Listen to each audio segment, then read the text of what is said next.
Numerology या शास्त्राबद्दल बोलतोय की हे पौराणिक शास्त्र आहे, आपलं स्वतःचं शास्त्र आहे, पण ते मग नंबर इंग्लिशमध्ये का कन्सिडर करतात? ज्योतिषशास्त्र, न्यूमरॉलॉजी किंवा कोणते शास्त्र हे काळानुरूप इव्हॉल्व्ह होत असतं.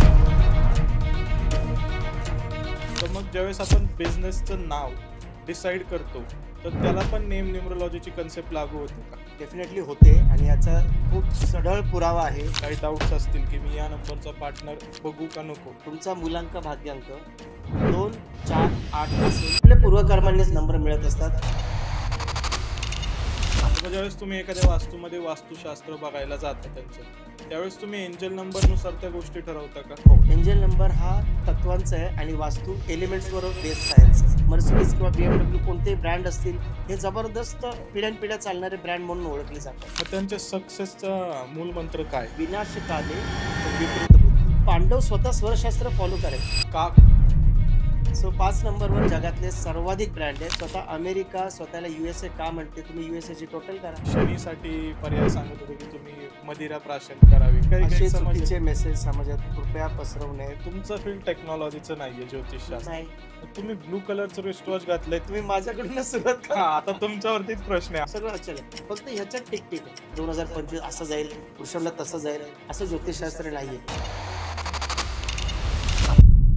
स्वागत आहे सर्वांचं आपल्या आजच्या खूप स्पेशल पॉडकास्टमध्ये गप्पा कट्टा चॅनलवरती. होय, स्पेशल यासाठीच की आपल्यासोबत आज आहेत आपले मागच्या पॉडकास्टमधील super hero guest Amol More sir.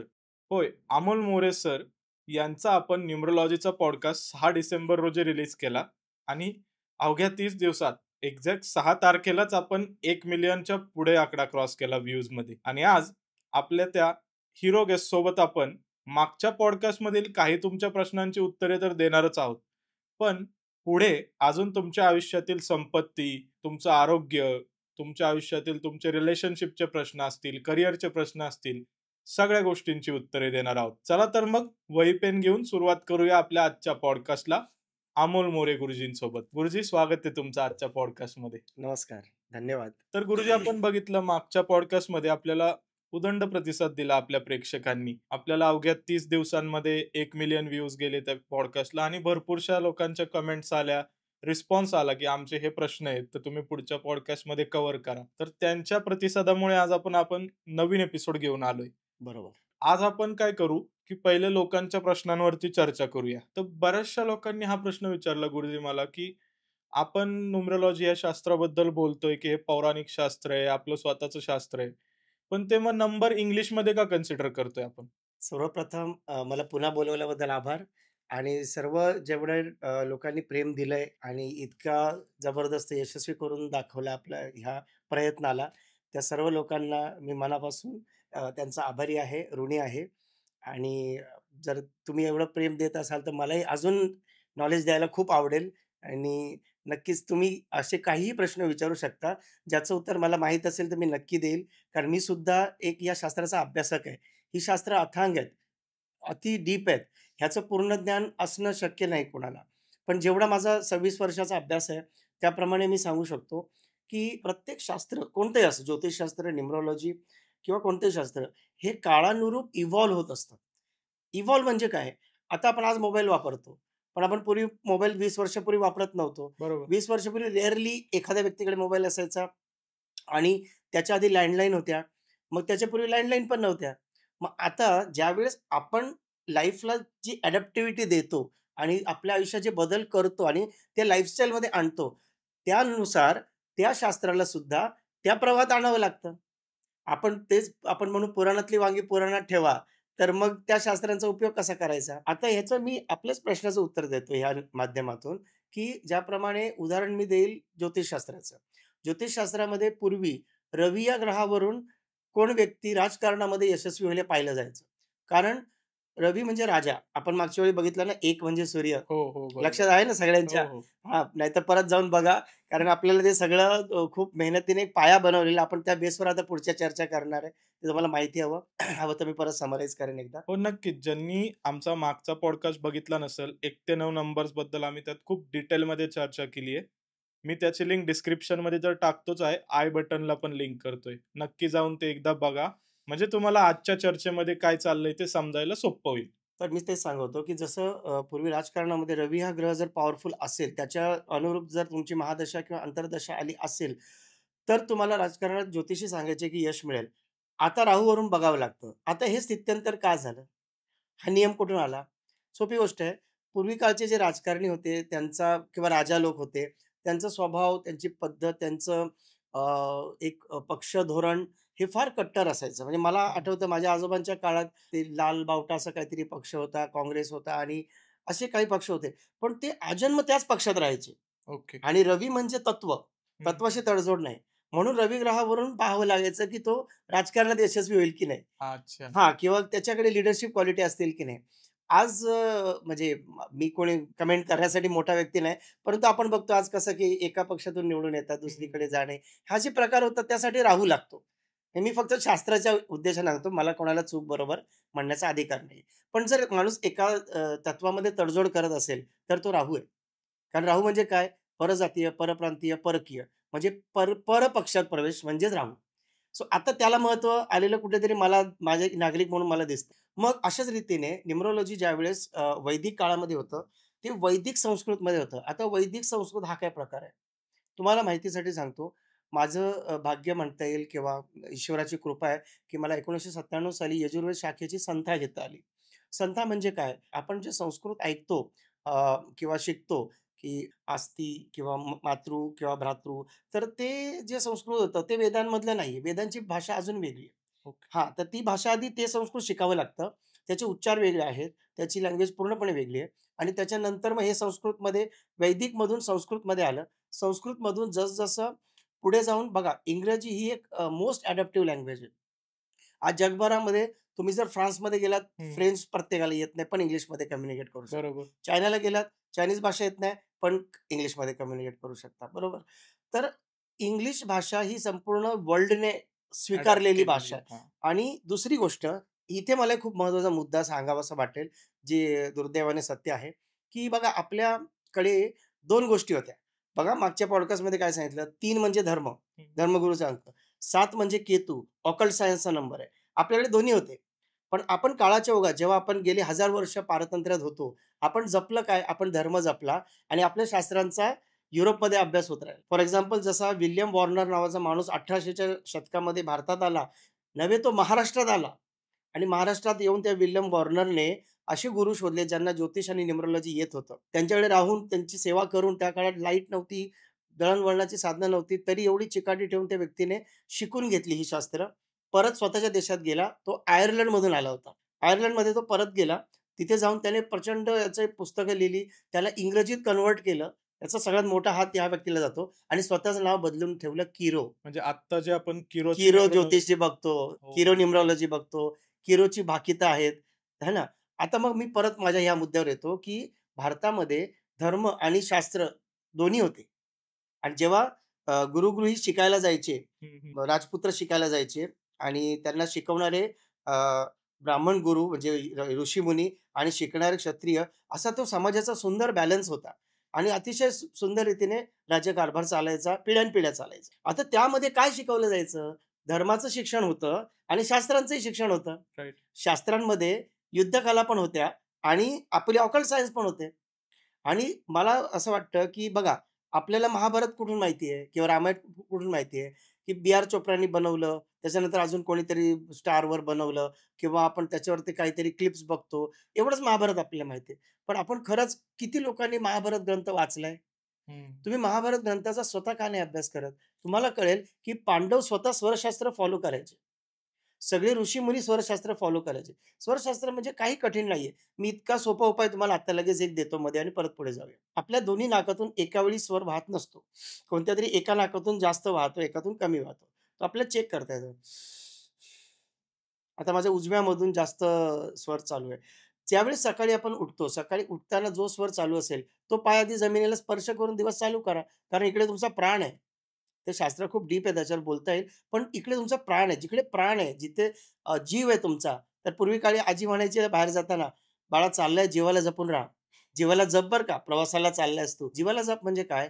आपल्या चालू स्वराकडे आपला जीव आहे. इथून जर काही हल्ला झाला, इथून जर काही अटॅक झाला, तर माणसाला जास्त डॅमेज होतं. हं. आणि इथून झाला तर नाही होत. तसं एखाद्या ॲक्सिडेंटमध्ये एखादी गाडी येऊन आपण रस्त्याच्या कडेला उभे एखादा टू व्हीलरवाला येतो. हलकासा धक्का डॅश लागतो, पण आपल्याला खूप लागतं. कारण तो चालू स्वराकडून मारलेला डॅश आहे. तर इतका सोपा उपाय आपण करू शकतो रोज सकाळी आणि दिवस चालू करू शकतो आणि मग तुम्ही बघा तुमचा दिवस किती चांगला जातो. तर अशी अनेक शास्त्र त्यातला आपण एक न्यूमरॉलॉजीचा फक्त अभ्यास थोडासा करतोय. अशी अनेक शास्त्र भारतात होती आणि हे जे किरो होते महाशय, अशा अनेक लोकांनी जर्मनीने वेदांचा अभ्यास केला. आज जर्मन ब्रँड आजच नाही, अगदी मर्फीचा रेडिओ असेल, Mercedes किंवा BMW कोणतेही ब्रँड असतील, हे जबरदस्त म्हणजे पिढ्यानपिढ्या चालणारे ब्रँड म्हणून ओळखले जातात. मग त्यांच्या सक्सेसचा मूलमंत्र काय? त्यांच्या सक्सेसचा मूलमंत्र प्राचीन वैदिक शास्त्र. ज्यावेळेस आपण धर्म, देवता, आपले सगळ्या गोष्टी जपत होतो, त्या जपणं तर आवश्यक होतंच. त्याबद्दल काहीच वाद नाही. परंतु त्या जोडीला आपली शास्त्र जेव्हा आज त्याबद्दल आज अवेअरनेस काय आहे? मी तर 27वं वर्ष आहे प्रॅक्टिस करतो. मग आज का बरं माहीत होतोय? कारण आता काय झालंय, की एक मीडिया किंवा डिजिटलायझेशनमुळे आपण पोहोचू शकतो हं, लोकांपर्यंत. हं. बरोबर. पूर्वी तसं नाही. एखादा लेख लिहिला, एखाद्या मासिकात किंवा फार तर काही मीटिंग सभा घेतली, इव्हेंट ठेवला, पण ते लांबच्या लोकांना मग कसं जमणार यायला? आता बघा इथे आपण शूट करतोय देश-विदेशात तो जातोय. बरोबर. म्हणून अवेअरनेस वाढलाय. असं नाही की आम्ही आज काल कुठून तरी आलोय. ही शास्त्र अनादी काळापासून होती. पण अवेअरनेससाठी जे कम्युनिकेशनचं इतकं इफेक्टिव्ह माध्यम डिजिटल मीडिया आहे, ते नव्हतं कुठेतरी बरोबर. आणि तुमच्यासारख्याच्या प्रयत्नाने आम्हाला बोलता येतं किंवा संवाद साधता येतो, की अशी शास्त्र आहेत. याचा आजपासून तरी अभ्यास करा. आणि मला एकच थोडंसं वाईट वाटतं, की मी फक्त एवढंसच बोललोय. अजून तो म्हणजे बेसिकचा बेसिक पण नाहीये, तो पहिला पॉडकास्ट. अजून तर आपल्याला किती डीप आहे ते शास्त्र, त्यात किती उपनियम आहेत. तर आपण त्यालाच न्यूमरॉलॉजी समजून काही गैरसमज करून घेऊ नये, अशी माझी हात जोडून विनंती आहे सर्वांना, की तुम्ही त्याचा अजून अभ्यास करा. एखाद्या मूव्हीवर जरी टीका-टिप्पणी करायची असेल, तर ती मूव्ही पाहावी लागते. बरोबर. त्याशिवाय तुम्ही कसा काय टीका करू शकता? तो तर ट्रेलर पण नव्हता. ट्रेलरपेक्षा ट्रेलरचा ट्रेलर होता. तर त्याच्यामुळे असं करू नका. आपले शास्त्र खूप महान आहेत. ह्या शास्त्रांचा पावलं-पावली अनुभव येतो. जसं बऱ्याच लोकांनी प्रश्न विचारला, की माझी पत्नीच एनिमी नंबरची आहे, मग काय करायचं? माझी मुलंच एनिमी नंबरची, मला काय करायचं? तर तो विषय तिथे सांगून संपलेला नाही. सगळ्यात पहिली गोष्ट, आपला बेस्ट फ्रेंड हा आपल्या एनिमी नंबरचा असू शकतो. माझा 23 वर्षाचा बेस्ट फ्रेंड जो आहे, तो माझ्या मुलांक भाग्यांकाचा एनिमी नंबर आहे. तो 8 आहे, मी 2 आणि 1 आहे. पण मग हे कसं काय? तर जोपर्यंत तुम्ही एक पहिली गोष्ट लक्षात घ्या, नंबर्स कशासाठी आहेत आणि नाव कशासाठी आहे. ठीक आहे. आपण आज नावांवर पण बोलणार आहोत. पण आता मी नंबरचं सांगतो. तुमची पत्नी, मुलं किंवा तुमचे मित्र हे एनिमी नंबरचे असू शकतात. कारण तुमचं त्यांचं व्यावहारिक रिलेशन नाही. तुम्ही त्यांच्यासाठी धडपड करताय. पत्नी पतीसाठी धडपड करते ना त्याच्या चांगल्या बेटर गोष्टीसाठी. मित्र करतो ना आणि त्याच्यानंतर मुलांसाठी तुम्हाला करायचंच आहे. मग तुम्ही तिथे गिव्हर भावना आहे. गिव्हिंग. हं. तिथे तुमचा हेतू काय? मला द्यायचंय. मग तिथे फ्रिक्शन नाही येणार. येईल शत्रू अंक असल्यामुळे. पण ते मेजर नाही येणार. ओके. म्हणजे that is not reason of divorce. डिव्होर्सचं रिझन आपण आता ग्रेडबद्दल बोलू तेव्हा मी सांगतो. आता त्याच्यानंतर दुसरी गोष्ट. मग आता नंबरचे एनिमी नंबर मी का सांगितले? जर याचं बघायचंच नाही तर. तर जेव्हा तुम्ही तुमच्या पत्नी तुमचा एनिमी नंबर आहे. ज्या दिवशी तुम्ही तिच्याबरोबर private limited company, partnership firm असं काहीतरी ओपन करता व्यावसायिक आणि लीगल पार्टनर होता. बरोबर? त्या दिवसापासून तुमचे एनिमी नंबर अस्तित्वात येतात. आता गिव्हरच्या भावनेमध्ये काय आलं? व्यवहार आला. हं, व्यवहार आला आणि त्याच्यामुळे तिथे व्हायब्रेशन ताबडतोब बदलले. सो वन लाइनर सांगायचं झालं तर आपले घरातल्या व्यक्ती आणि आपले मित्रमंडळी यांचे नंबर तपासत बसू नका. क्लायंटचे नंबर तपासू नका. काही एक गरज नाही. रिलॅक्स. पण तुम्हाला जर पार्टनरशिप करायची बिझनेस पार्टनर, तर मागच्या पॉडकास्टमध्ये सांगितलेले एनिमी नंबर टाळून पार्टनरशिप करा. अच्छा. म्हणजे पार्टनरशिपसाठी ज्यांना पण काही डाउट्स असतील, की मी या नंबरचा पार्टनर बघू का नको? तर त्या हा लोकांनी उपाय पहिला समजा त्याला.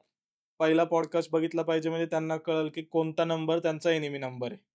हो. आणि त्याप्रमाणे त्यांनी व्यावसायिक भागीदारी ज्याला आपण एका वाक्यात म्हणतो, त्यामध्ये तुम्हाला काय बघायचंय, तुमचा बिझनेस पार्टनर जे 2 असतील, 3 असतील, 5 असतील, त्यांचे एकमेकांशी मुलांक आणि भाग्यांक एनिमी नंबर, अँटी नंबर म्हणतात त्याला. ओके. ते नसावेत.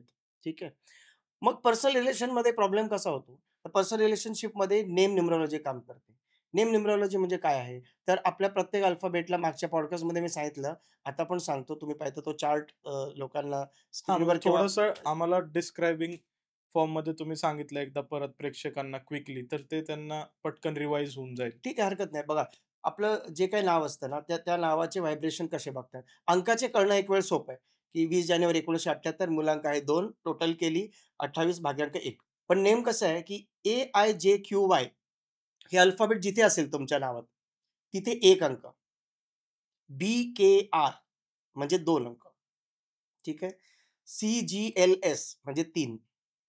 DMT म्हणजे 4. EHNX 5. UVW कुठे आला तर 6. आणि त्याच्यानंतर OZ 7 आणि PF आला तर 8. ठीक आहे. आता ह्याप्रमाणे आपण जर बघितलं तर एखाद्या व्यक्तीचं नाव राम आहे. ठीक आहे. मग राम म्हणजे काय? आर म्हणजे काय सांगितलं? BKR 2. 2 बरोबर. 2 आला, 2 लिहिला. ए म्हणजे 1. 2+1 3 झाले आणि एम म्हणजे 4. DMT. बरोबर. हां. 4 आणि 2 आणि 1 3 आणि 4 किती झाले? 7. 7. मग राम हे नाव ज्याचं आहे त्याचे व्हायब्रेशन 7 आहे.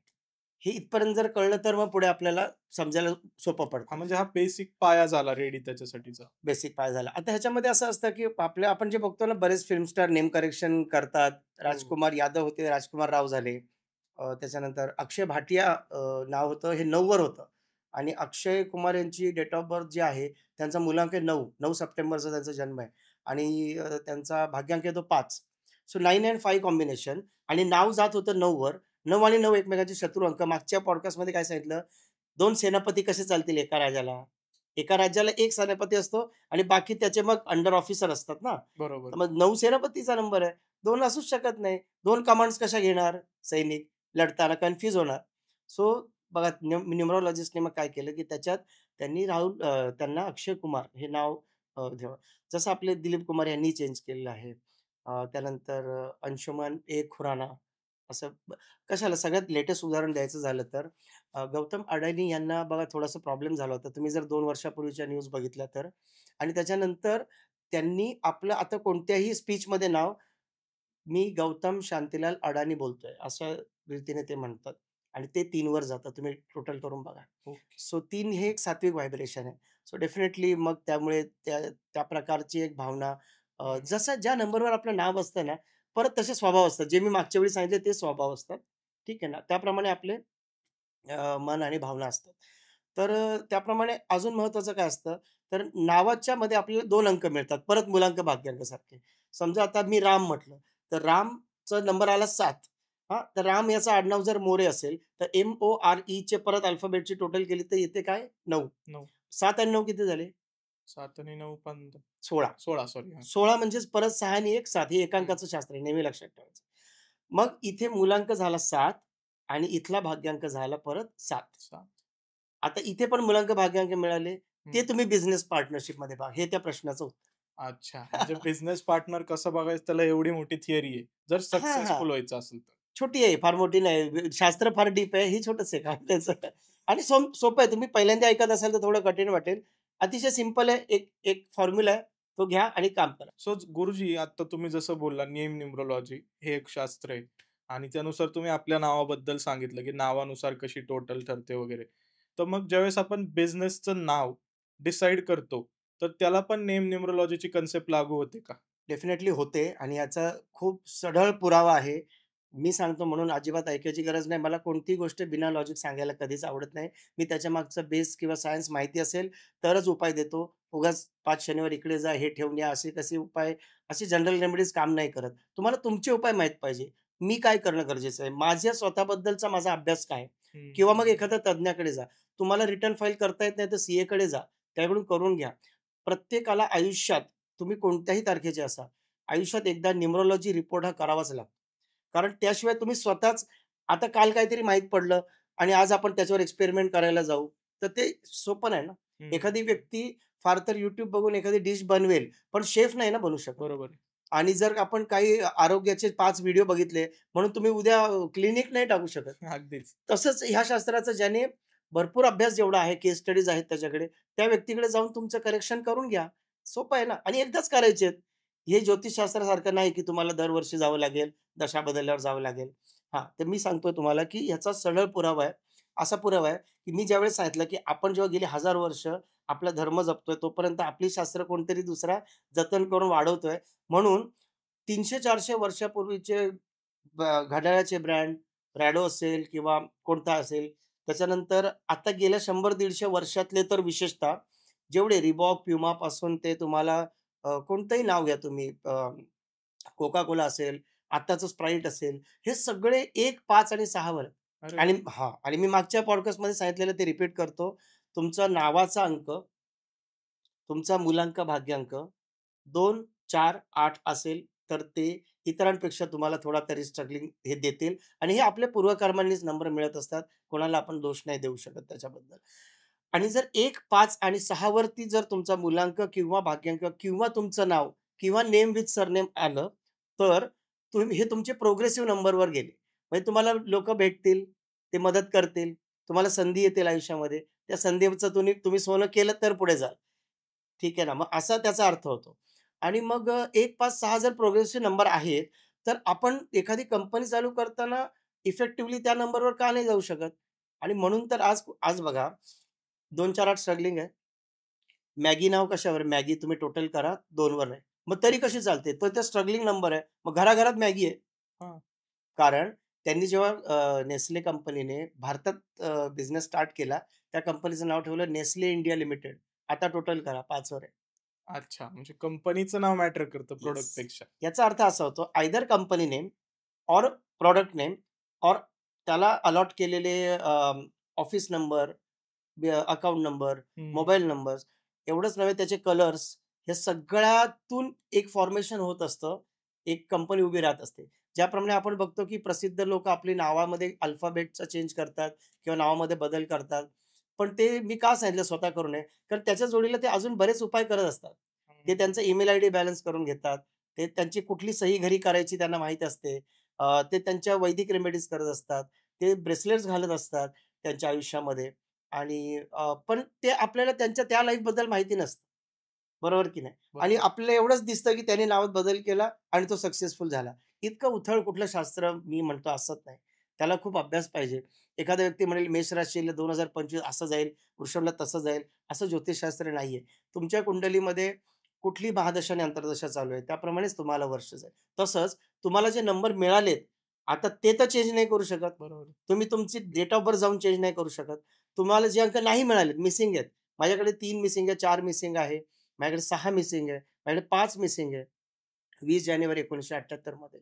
ठीक आहे. आता मग त्याच्या ज्याचे नंबर प्रेझेंट आहेत, त्याच्या ब्लेसिंग मला मिळाले आणि जे नंबर अब्सेंट आहेत, ते नाहीच आहेत. मग त्याच्याप्रमाणे आपल्याला जेव्हा आपल्याला व्यवसाय करायचा असतो, त्याचं नाव आपल्याला डिझाइन करायचं असतं. असं जसं मी जे करतो त्याला अगस्त्य नावाने करतो. सो त्या मला सांगायचा उद्देश असा आहे, की आपण जेव्हा हे लोकांनी जेव्हा व्यवसाय केले, त्यावेळेस त्यांनी आधी व्यवस्थित चांगल्या व्हायब्रेशनला ते नंबर नाव नेले. ओके. हां, यात मी जी नावं सांगतोय त्याची पाहिजे तर आपण पूर्ण लिस्टच दाखवू शकतो. हो, नक्की डिस्प्ले. 1 नंबरवर कुठले-कुठले आहेत, 5 वर कोणते आहेत आणि 6 वर कोणते आहेत. टी सीरीज कंपनीचं मी नेहमी उदाहरण देतो. गुलशन कुमार हे स्वतः 5 नंबर आहे. Date of birth Gulshan Kumar नाव 5 वर आहे. टी सीरीज नाव 5 वर आहे आणि म्हणून हा इतका सुदैवी नंबर असल्यामुळे एखादी व्यक्ती प्रमोटर जेव्हा जिवंत असतो, तेव्हा सुद्धा काही व्यवसाय नीट चालत नाही. पण ही व्यक्ती गेल्याला आज इतकी वर्ष झाली, तरी आजही टी सीरीज प्रेझेंट्स येतं. म्हणजे ते नाव अजरामर झालं. हो आणि त्या आत्ता काळातले ते कॅसेट कंपनी नाहीयेत कुठे. आत्ता पण YouTubeवर जरी तुम्ही टी सीरीज बघितलं, सर्वात जास्त सबस्क्रायबर्स असलेला म्युझिक चॅनल त्यांचाच आहे. बघा 5 नंबरचा परिणाम. सो 5 नंबरवर जगातले सर्वाधिक ब्रँड आहेत. त्याच्या खालोखाल 1 नंबरवर आहे. स्वतः अमेरिका स्वतःला USA का म्हणते? तुम्ही USAची टोटल करा. तुम्हाला लगेच कळेल. म्हणून USA नाव 5 वर आहे. टाटा नाव 5 वर आहे. तर हे सगळी जी नावं आहेत ती बॅलन्स केलेली नावं आहेत. 6 वर काही कंपन्या आहेत. यशराज फिल्म्स 6 वर आहे. हं. आणि यशराज जे होते म्हणजे यश चोपडा हे न्यूमरोलॉजीचे कट्टर फॉलोवर होते. वॉल्ट डिस्ने हे कट्टर फॉलोवर होते. त्याचे पुरावे आहेत. मी असंच नाही सांगत. तुम्ही कभी-कभी पिक्चरचं स्पेलिंग बघा तुम्हाला कळेल. सिलसिले ते त्यांनी त्यांच्या स्पेलिंगमध्ये जे सिक्रेटली बदल केले, ते बाहेरच्यांना काही माहिती नाही ना त्याच्याबद्दल. वॉल्ट डिस्ने जो आहे त्याच्या ऑफिसच्या बाहेर मोठ्या अक्षरात 33 लिहिलेला होता. तो 3 एंड 3 होता. हं. त्याचं कारण त्याचे सिक्रेट त्याच्या डेट ऑफ बर्थ प्रमाणे त्याने का तो लिहिला? तुम्ही तुमच्या ऑफिसमध्ये काय करू शकता? हे सगळ्या गोष्टी शास्त्रामध्ये असतात. पण जर आपण अगदी उथळ आपला अप्रोच असला, की 4 वाक्य ऐकली, 10 मिनिटं बघितलं किंवा 1 तास बघितला, हे बरोबर नाही. असं नाही करा. एकदा अभ्यास करा, नाहीतर सोडून द्या तो विषय. प्रगती करायची तर आपल्याला आपल्या ऊर्जेमध्ये नवीन बदल करावे लागतील. जसे मी म्हटलं आपले डेट ऑफ बर्थ बदलू शकत नाही. आपण आपलं नावही बदलू शकत नाही. कारण ते नाव आपण सगळीकडे रन केलंय. बरोबर आहे. मग आपण त्या नावाचा उच्चार कायम ठेवून त्याच्यामध्ये आपण काही मायनर चेंजेस करून त्याची आपण एनर्जीज घेतल्या जाऊ शकतात. आणि हेच करतात फिल्म स्टार असो, इंडस्ट्रियलिस्ट असो. बरोबर आहे. म्हणजे एक्सपर्ट गाईडन्सने त्याच्यामध्ये चेंजेस केले, तर तुम्हाला नक्कीच त्याचा पॉझिटिव्ह रिझल्ट मिळणार आहे. आणि आपणही बरेचसे असे लोकं असतील ज्यांना काही असे चेंजेस करायचे असतील, तर मी तुमचाही कॉन्टॅक्ट नंबर खाली लिंकमध्ये ठीक आहे, देऊ चालेल. शकतो आणि हं, डिस्क्रिप्शनमध्ये मेन्शन करेल. म्हणजे बऱ्याचशा लोकांना त्याही प्रकारे त्यांना फायदा होऊन जाईल, की त्यांच्या आयुष्यात जर काही प्रॉब्लेम असेल फक्त नावाच्या स्पेलिंगमुळे, तर ते नेम करेक्शनमधून त्यांचे सॉल्व्ह होतील. तर पुढे आपण जातोच आहे नेम न्यूमरोलॉजीनुसार. तर अशा कोणत्या 5 सक्सेसफुल ब्रँड्स तुम्हाला सांगायच्या आहेत का, की ज्या नंबर 5 ला गव्हर्न करतात आणि त्या एकदम सक्सेसफुल आहेत आता? असे ना भरपूर ब्रँड आहेत, की जे नंबर 5 वर आहेत आणि आजही सक्सेसफुल आहेत आणि त्याच्यामध्ये त्यांनी काय केलं बघा, यशराज फिल्म 6 वर आहे. पण यशराज 5 वर आहे. असे भरपूर ब्रँड आहेत. पार्ले, रिबॉक, प्युमा भरपूर आपण जर आता मी फॉर्म्युलाच दिलेला असल्यामुळे तुम्हाला ते कळेल. त्यामुळे त्यात आपण वेळ वाया घालवण्यापेक्षा मागच्या वेळेचा अजून एक प्रश्न जो पेंडिंग होता एंजेल नंबर. हां, एंजल नंबरवरती भरपूर लोकांचा प्रश्न होता, की एंजल नंबर आपण ज्यावेळेस कॅल्क्युलेट करतोय, तर त्याच्यामध्ये हाच पर्टिक्युलर फॉर्म्युला कसा किंवा हे जी टोटल येतीये, हे आमची अशी येत नाहीये, तर असं कसं काय? तर ते थोडंसं तुम्ही एकदा रिवाईज केलं आणि लोकांना एका सोप्या भाषेत सांगितलं क्विकली तरी चालेल. ठीक आहे. बघा एंजेल नंबर हे एक वेगळं शास्त्र किंवा थिअरी आहे. फक्त तो नंबरवर आहे म्हणून मी ते न्यूमरॉलॉजीमध्ये तुम्हाला सांगितलं. अदरवाईज एंजेल नंबर म्हणजे मी तुम्हाला सांगितलं होतं पहिलं पाकवा नंबर म्हणायचे, मग त्याला कुवा नंबर म्हणायचे, हं. आता एंजेल नंबर म्हणतात. हे पूर्ण एक शास्त्र आहे आणि त्या शास्त्रामध्ये त्याचं एक सायन्स आहे. जसं आपण म्हटलं आपला जन्मसाल 1978 उदाहरण घेतलं, त्याची टोटल केली, ठीक आहे. ती किती आली 7. 7. 7 टोटल एकांकावरच केलो आपण. 7 आली. 11 मधून वजा केली फॉर जेंट्स आणि 4 मध्ये ॲड केली फॉर फिमेल. तर 11 मधून 7 गेले 4. 4 हा आपल्याला एंजेल नंबर इथे आपल्या इथे लिहायचा आहे मनगटाजवळ. तर आपल्या इथे लिहायचा असतो आणि तो जो 4 नंबर आहे, तो राहू नाहीये. ओके. ही पूर्ण एक वेगळी थिअरी आहे. त्याच्यामध्ये 1 नंबरपासून 9 नंबरपर्यंत एलिमेंट्स दिलेले आहेत, ना की प्लॅनेट्स दिलेले. इथे हं. 1 नंबर सूर्य नाहीये. इथे 1 नंबर वॉटर एलिमेंट आहे. ओके. इथे 2 नंबर हे अर्थ एलिमेंट आहे. हां, म्हणजे इथं ग्रह नाही धरत नाही, आपण. इथे ग्रह नाहीये. अर्थ एलिमेंट आहे, पृथ्वी तत्व आहे. त्याच्यानंतर 3 आणि 4 हे वूड एलिमेंट आहे. लाकूड हे जे तत्व असतं ना, वूड एलिमेंट आहे. त्याच्यानंतर 5 अंक पुन्हा अर्थ हार्ड आहे. त्याच्यामध्ये सॉफ्ट हार्ड पण असतं. 4चा वूड हार्ड आहे, 3चा सॉफ्ट आहे. त्याला अजून जेवढा अभ्यास करू तेवढं खूप डीप आहे ते. पण आज आपण उपयोग कसा करता येईल, म्हणजे लोकांना ह्या पॉडकास्टमधून एंजल नंबर जर तुम्हाला काढला असेल, तर तुम्ही आता त्याच्यावरून तुमची प्रगती कशी करू शकता, ते मी पुढच्या 2-3 मिनिटात सांगतो. हं, हं. चालेल. काय करू शकता? तुमचा एंजल नंबर काढलात. मी सांगितलं ना, 1 वॉटर आहे, 2 अर्थ आहे, 3 आणि 4 वूड आहे, 5 परत अर्थ आहे, 6 मेटल आहे, ठीक आहे. 7 परत मेटल आहे. हां, 8 जे आहे ते परत अर्थ एलिमेंट आहे, ठीक आहे. आणि 9 जे आहे ते फायर एलिमेंट आहे. आता जर तुम्ही नीट बघितलं तर 1 वॉटर आहे आणि 9 फायर आहे. हे एकच नंबरला आहे आणि बाकीच्यांना 2-2 आहेत. वूड एलिमेंट 3 आणि 4 आहे. 7 आणि 6 मेटल मेटल एलिमेंट आहे. एलिमेंट. ठीक आहे. त्याच्यानंतर 2, 5, 8 अर्थ एलिमेंट आहे. आता एक लोशू ग्रीड असते. लोशू ग्रीड म्हणजे काय? की जसं आपण मागच्या वेळी अंक बघितले. ते हो. अंक ज्या कुंडलीमध्ये मांडतात, ती ग्रीड असते. तिच्या वरच्या लाईनमध्ये काय आहे? 4, 9, 2 मध्ये आहे 3, 5, 7 खाली आहे 8, 1, 6 अशी ही लोशू ग्रीड आहे. आता तुमच्या जन्मतारखेत जे अंक मिळाले ते त्याच्यामध्ये टाका. ठीक आहे. तुमचा मूलांक आणि भाग्यांक त्या जागी लिहा. ठीक आहे. म्हणजे 4 आला तर 4च्या जागी लिहा. टॉपला 9 आहे तिथे 9 लिहा. ठीक आहे. अशा रीतीने तुम्ही ती ग्रिड बनवली, की तुम्हाला तुमच्याबद्दल बरीच माहिती मिळून जाते. म्हणजे कशी ते आपण बोलूया. पण आता त्याच पद्धतीने आपल्याला आपला जो एंजल नंबर आहे, तो मी का सांगितली ही ग्रिड, त्या ग्रिडमध्ये कुठे येतोय बघा. ओके. इथे उपाय सुरू होईल तुमचा. म्हणजे लो शुगरीडमध्ये आपला एंजल हां, नंबर एक कुठे येतो? एम्प्टी लो शुगर घ्या. त्याच्यात एकच अंक लिहा. कुठला लिहाल? जो तुमचा एंजल नंबर. एंजल. माझा किती आहे? 4. 4. बरोबर. मग मी 4 कुठे लिहिणार? टॉपला 4, 9, 2 आहे ना. हं, हं. मग 9च्या लेफ्टला म्हणजे सुरुवातीच्या बॉक्समध्ये लिहिणार. ठीक आहे. 3च्या वर 9च्या बाजूला. तुम्ही फोटोमध्ये बघू शकता. हो. हां, राइट. सो आता तिथे मी 4 लिहिला. आता ह्याचा अर्थ काय होतो? इथे आहे ना 9 वरती जो आहे ना, वर 9 तो दक्षिण दिशा आहे. त्याच्या बरोबर खाली 1 आहे ना, ती उत्तर दिशा आहे. दक्षिणच्या समोर अर्थात उत्तर दिशाच असते ना. आणि त्याच्यानंतर 3 जो आहे लेफ्ट साइडला दिसतोय, ती आहे पूर्व दिशा आणि जो राइटला 7 आहे ती आहे दक्षिण दिशा. मग आता 3 पूर्व आहे आणि 9 जर दक्षिण दिशा दक्षिण आहे. दिशा. हां, पूर्व आणि दक्षिण त्याच्यामध्ये 4 लिहिलंय. म्हणजे ती कोणती दिशा आली? आग्नेय. हं. South east. राऊत. साउथ आणि ईस्टच्या मधली दिशा साउथ ईस्ट. बरोबर. ही तुमची लकी डायरेक्शन आहे. जर माझा एंजल नंबर 4 असेल, तर साउथ ईस्ट माझी लकी डायरेक्शन आहे. मग मी आता काय करायचं? म्हणजे एंजल नंबर आणि दिशा पण एकमेकांना इंटरलिंक्ड आहेत. हो, एंजल नंबर हा तत्वांचा आहे आणि वास्तू एलिमेंट्सवर बेस्ड सायन्स आहे ओके. आणि न्यूमरोलॉजी प्लॅनेट बेस्ड सायन्स आहे. तुम्हाला एकदम सोपं करून सांगू? हो. जगात कुठलंही शास्त्र मी आज 23 शास्त्र शिकवतो आणि त्या व्यतिरिक्तची 5-6 शास्त्र अजून अजून शिकवायला मी सुरुवात केली नाही. पण त्यातलं कोणतंही शास्त्र तुम्ही बघा, ते एकतर 9 ग्रहांवर अवलंबून आहे किंवा 5 एलिमेंटवर. एकदम सिंपल. तर वास्तुशास्त्र हे एलिमेंट म्हणजे तत्व ह्याच्यावरती आहे आणि न्यूमरोलॉजी जे आहे ते ग्रहांवर आधारित शास्त्र आहे. सूर्यापासून आपण हो, हो. मंगळापर्यंतचे ग्रह बघितले होते. सो आता आपण परत एंजल नंबर आणि त्याचा उपाय लोकांना ऐकायचा आहे, चालेल. त्याच्यावर येऊया. तर आता साउथ ईस्टला मी कसं वापरायचं? मला जर माझं भाग्य वाढवायचं असेल, तर माझं भाग्य डिकोड करणारा नंबर आता माझ्याकडे आहे. त्याची डायरेक्शन आता माझ्याकडे आहे. मग आता माझा प्रेझेन्स तिथे हवा. बरोबर. ती दिशा जर मला ऊर्जा द्यायला तयार आहे, ती ती ती दिशा वाट बघते, की मी जावं तिथे एनर्जी घ्यावी.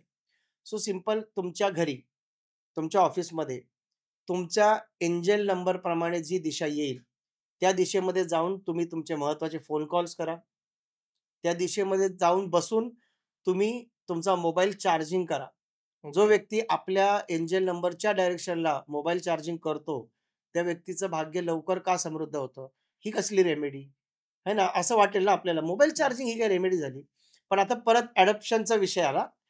लोकांनीच मोबाईलला किंवा तुम्ही आणि मीच मोबाईलला इतकं महत्त्व दिलंय, की दिवसाची सुरुवात मोबाईलने होते. आर्थिक व्यवहार मोबाईलवर होतात. रिलेशनशिप जपता तुम्ही मोबाईलवरती. बरोबर. तुमचं सगळं बँकिंग त्याच्यात, तुमचा सगळा बिझनेस त्याच्यामध्ये एकमेकांना सेंड करतो इन्फॉर्मेशन सगळं मोबाईल. तुमचा रिझ्यूम ईमेल करता मोबाईलवरून. आजकाल करियर मोबाईलमधून होतं कंटेंट क्रिएटर्सचं, ओके. की मोबाईलवरूनच ते रील बनवून टाकतात वगैरे. सो मोबाईलमधूनच त्यांचं आयुष्य घडतंय. अरे हां, बरोबर. म्हणजे ते पूर्ण करियर होतंय त्यांचं. सो मोबाईलला तुम्ही इतकं महत्त्व दिलं ना, तुमचा कॅमेरा रिप्लेस झाला, घड्याळ रिप्लेस झालं, सगळं रिप्लेस झालं, आला फक्त मोबाईल. मग तो मोबाईल जर इतका महत्त्वाचा आहे तुमच्यासाठी, तर त्याची चार्जिंग डायरेक्शन का महत्त्वाची नाही? चुकून तुम्ही तुमच्या एनिमी एलिमेंटमध्ये जर मोबाईल चार्जिंग करत असाल, म्हणजे वूडचं एनिमी कोण आहे? मेटल आहे. मेटल. का आहे माहिती का? लाकूड म्हणजे झाड. झाडाला तोडायला किंवा कापायला काय लागते? कुऱ्हाड. किंवा करवत. हां. करवत किंवा कुऱ्हाड कशाची बनलेली असते? Metal. Exactly. Easy to understand. Easy. हां. मेटलला कोण वितळवू शकतो? अग्नी. अग्नी. मग मेटलचा एनिमी कोण? अग्नी. अग्नीला कोण विझवू शकतो? हां. पाणी. पाणी. पाणी. मग पाणी कोणाचं? अग्नीचा अग्नीचं. Enemy element. आपण शेतामध्ये बघतो आपण पाणी देतो ना, बारं देतो, पाणी देतो आणि पाणी वाफ्यांमध्ये जातं. थोड्या वेळाने दिसतं का? मग नाही. पाण्याला कोणी संपवला? भूमी. अर्थ. अर्थ. अर्थने संपवलं. सो ही डिस्ट्रक्टिव्ह सायकल आहे. आता मी जे सांगितलं ते तुम्ही त्याप्रमाणे बघा, की तुमचा कोणता नंबर आहे आणि तुमची डायरेक्शन कोणती आहे. तुम्हाला तेवढं जरी कळलं, एनिमी नाही जरी कळले, तुम्हाला दिशा तर कळली आहे ना. हो, बरोबर. आता ह्याच्यात एक प्रॉब्लेम होतो कधी-कधी. एखाद्या व्यक्तीच्या घरामध्ये तिथे नेमकं काहीतरी देवघर आहे किंवा किचन आहे. आग्नेयला सर्रास लोकं किचन करतात. मग आता हं. तिथे किचन आहे, मग तिथे मोबाईल चार्जिंगला कसं लावू? किंवा तिथे अशी जागाच नाहीये मोबाईल चार्जिंगला. तर तुम्ही एक काम करू शकता. तुम्ही तुमचा प्रेझेन्स पाहिजे. माझं पहिलं वाक्य काय होतं? ती दिशा तुम्हाला एनर्जी द्यायला तयार बसलेली आहे. मग तुम्ही काय करू शकता? तुमचे घर महत्त्वाचे कागदपत्र जसं आता तुमचं school living certificate, birth certificate, तुमच्या संबंधीचे कागदपत्र, त्याची एक-एक झेरॉक्स काढा. तुमची पहिली ओळख भारतातली कुठली आहे? आधार कार्ड. त्याची तुम्ही कलर झेरॉक्स काढा. तुमचा एक फोटो घ्या. त्याचे ते एका पिशवीत ठेवा आणि त्या दिशेमध्ये ठेवून द्या. ती दिशा जर कट असेल, तर त्याच्या आजूबाजूला सिमिलर दिशा मिळेल तुम्हाला. आग्नेयच्या आजूबाजूला. आग्नेयला कट आहे समजा हं, एखाद्या हं. वास्तूला बरोबर. आणि दिशा कुठून बघायच्या? घराच्या मध्यभागी उभं राहायचं. घराच्या बाहेरून दिशा नाही बघायचं. म्हणजे दिशा बघायच्या कशा? म्हणजे कसं समजणार? आता नॉर्मल माणसाला कसं समजणार एकदम ही सोपं दिशा? आहे. परत मोबाईलवर आलो आपण. सगळं सगळं फोनवरच आहे ना. मग आता फोन घ्या. फोनमध्ये इनबिल्ट कंपास आहे. नाहीतर चांगले-चांगले कंपास अवेलेबल आहेत आपल्या Play Storeवरती. सो तुम्ही ते कंपास घ्या. घराच्या अंदाजे मध्यभागी उभे राहा. मी म्हणत नाही एक्झॅक्ट सेंटर पाहिजे. अंदाजे सेंटरमध्ये उभे राहा आणि तुम्ही जिथे-जिथे कंपास फिरवाल, ज्या वॉलकडे तोंड करून, तो तुम्हाला समोरची दिशा दाखवत जाईल. आजकाल रेडीमेड आहे. आमच्या वेळी सगळं हाताने करायला लागायचे ना गणितं. हो, हो, फक्त हो. ते नॉर्मल कंपास होते हं, आणि हं. तेव्हा ते 16 झोन्स काढायला खूप त्रास व्हायचा. पण आता सगळं रेडीमेड आहे. आता डायरेक्ट कळतं कुठे दिशा सुरू झाली, कुठे संपली. सो तेवढं सोपं आहे. त्यात काही कठीण नाही. कठीण काय आहे, की आता बाकीचे लोकं म्हणतील 4 अंकाचंच सांगितलं, आमचं का नाही सांगितलं? तर त्यांच्या ते आपण डायरेक्शन सांगून टाकूया. ठीक आहे, चालेल. आहे ना? सो बघा ज्याचा एंजल नंबर आलाय 1 त्याने इथे तर लिहा पहिला. हं. ते सगळ्यात पहिलं महत्त्व. तुमची कनेक्टिव्हिटी एंजल नंबर तुमच्या मनगटाच्या जवळ सर्कलमध्ये लिहिल्यानेच तुम्हाला ते मिळणार. आणि ते त्याच्यानंतर कोणत्या हाताचे लिहायचं? कारण बऱ्याच लोकांचा हा प्रश्न होता, की एंजल नंबर आपण मागच्या पॉडकास्टमध्ये लिहायला लावला. पण कोणत्या हाताचे आणि कुठे लिहायचं? एंजल नंबर हा डाव्या हाताच्या तळहातावर मनगटाच्या जवळ लिहायचा. आणि एखादं हिरव्या पेनाने. स्पेसिफिक हिरव्या पेनानेच लिहायचं आणि त्याला सर्कल करायचं. ओके. ठीक आहे? ओके. त्याच्यानंतर तुम्हाला महत्त्व सांगतो. आता समजा तुमचा जर एंजल नंबर आलाय 1 ठीक आहे. 1 एंजल नंबर जर आला तर तुमची डायरेक्शन अर्थात आहे उत्तर. उत्तर दिशेला तुम्ही तुमचा फोन चार्जिंगला लावा. तुमची तिथे बसून तुमचे महत्त्वाचे कॉल करा जर शक्य असेल तर आणि त्या दिशेमध्ये तुमचे कागदपत्र ठेवा. जी लिस्ट मी मगाशी सांगितली. आणि बघा काय फरक पडतो. तुम्ही स्वतः 1 महिन्याच्या आतमध्ये आश्चर्यचकित व्हाल, की एक म्हणजे मी ही दिशा कुठल्या ना कुठल्या पद्धतीने यूज करायला सुरुवात केली. माझं काहीतरी रुमाल ठेवला तिथे. काही जे जमेल ते. पण त्याने मला किती फरक पडला. 2 अंक जर तुमचा आला, तर 2 अंक कुठे लिहितात? 4, 9, 2 म्हणजे 9 साउथ आहे आणि 7 पश्चिम आहे. वेस्ट. साउथ आणि वेस्टच्या मधली डायरेक्शन कोणती आहे? South west. मग तुमचा एंजल नंबर 2 असेल, तर तुम्ही अर्थ एलिमेंट आहात आणि तुमचा डायरेक्शन आहे साउथ वेस्ट, जिकडे तुम्हाला युटिलाइज करायची आहे, ओके. मगाशी सांगितल्याप्रमाणे. हं, हं, हं. जर तुमचा एंजल नंबर 3 आहे, तर तुमची दिशा पूर्व आहे. तुम्ही पूर्व दिशेला एनर्जी घेऊ शकता. तिथे तुमचं सामान ठेवू शकता आणि मोबाईल चार्ज करू शकता. जर तुमचा एंजल नंबर 4 आहे, तर आग्नेय दिशा मी मगाशीच सांगितली, साउथ ईस्ट तुमची डायरेक्शन आहे. जर तुमचा एंजल नंबर 5 आहे, तर घराचा मध्यभाग ही तुमची लकी डायरेक्शन आहे. Centre of the house. Okay. मग सेंटर ऑफ द हाउस असेल, हं. तर सर म्हणजे गुरुजी असं की सेंटर ऑफ द हाउसला मोस्टली आपले प्लग्स वगैरे नसते. मग त्या व्यक्तीने तुम्ही कसं सांगताल, की त्या व्यक्तीने सेंटर ऑफ द हाउसला फोन चार्ज करायचा? तुम्ही खूप प्रॅक्टिकल प्रश्न विचारलाय. पहिली गोष्ट म्हणजे मोबाईल चार्ज करायला आपल्याला अर्धा तास बस झाला. हां, हां. आपल्या घरात एक्सटेन्शन बोर्ड असतो. बरोबर. एखादी चेअर घ्या, ठेवा, एक्सटेन्शन बोर्ड घ्या आणि मोबाईल तिथे चार्ज करा. हां, म्हणजे सिंपल उपाय आहे. काय एकदम असं सोपी हार्ड अँड गोष्ट आहे. फास्ट रूल हां. नाही तर. मग तिथे मग तुम्ही कागदपत्र ठेवायचा हट्ट करू नका. काहीतरी एक करताय. मी काय बरोबर आहे. सांगितलं ती दिशा वापरा. तिथे खुर्ची घेऊन बसा सेंटरला आणि करा फोन. बऱ्याच लोकांना हा प्रश्न पडू शकतो, की मग कागदपत्र मी खाली ठेवू, कसं करू काय? नाही, नाही. असं काही हे बघा उलटे-सुलटे उपाय नाही करायचे. कोणी पाहुणे आल्यावर विचित्र दिसतील असे उपाय नाही करायचे, की मग तुम्हालाच एम्बॅरसिंग वाटेल, तर तुम्हाला एनर्जी कशी मिळेल? बरोबर, उलट निगेटिव्हिटी मिळेल, की बरोबर. अरे मी ते मध्येच ठेवलंय, आता हे अचानक मामा आले, आता ते म्हणतील हे काय पसारा पडलाय. तो पसारा नाही रेमेडी कसं सांगू? असं काही करायचं नाही. मी किंवा शब्द वापरतो. हो. एकतर तुम्ही मोबाईल चार्ज करा किंवा तिथे बसून तुमचे फोन कॉल करा किंवा तुम्ही तुमचा कागदपत्र ठेवा. ओके. आता ज्यांचं ब्रह्मस्थान आहे त्यासाठी अजून सांगतो. कारण मी वास्तुशास्त्र बघतो 26 वर्ष झाली. मी अनेक फ्लॅट सिस्टममध्ये गेलेलो आहे, बंगलोजमध्ये गेलेलो आहे, की नाही. तर त्यामध्ये ब्रह्मस्थान रिकामच असेल असं नाहीये. बघा सेंटर कुठे येतं बऱ्याच घरांचं एखाद्या बेडरूमची वॉल असते. हं, हं, हं, हं. मग तिथे एखादं युनिट पण ठेवलेलं असतं. कारण मी हॉलचा सेंटर नाही म्हणत आहे. मी पूर्ण घराच्या घराचा सेंटर म्हणतो. बरोबर. मग तिथे तुम्हाला 80% टाईम वॉल दिसेलच आणि उरलेला 20% चा उपाय आता आपण सांगितलं. बरोबर. 5 झाला. 6 वाले वाट बघतायत हां, त्यांची. 6 वाल्यांचं सांगूया.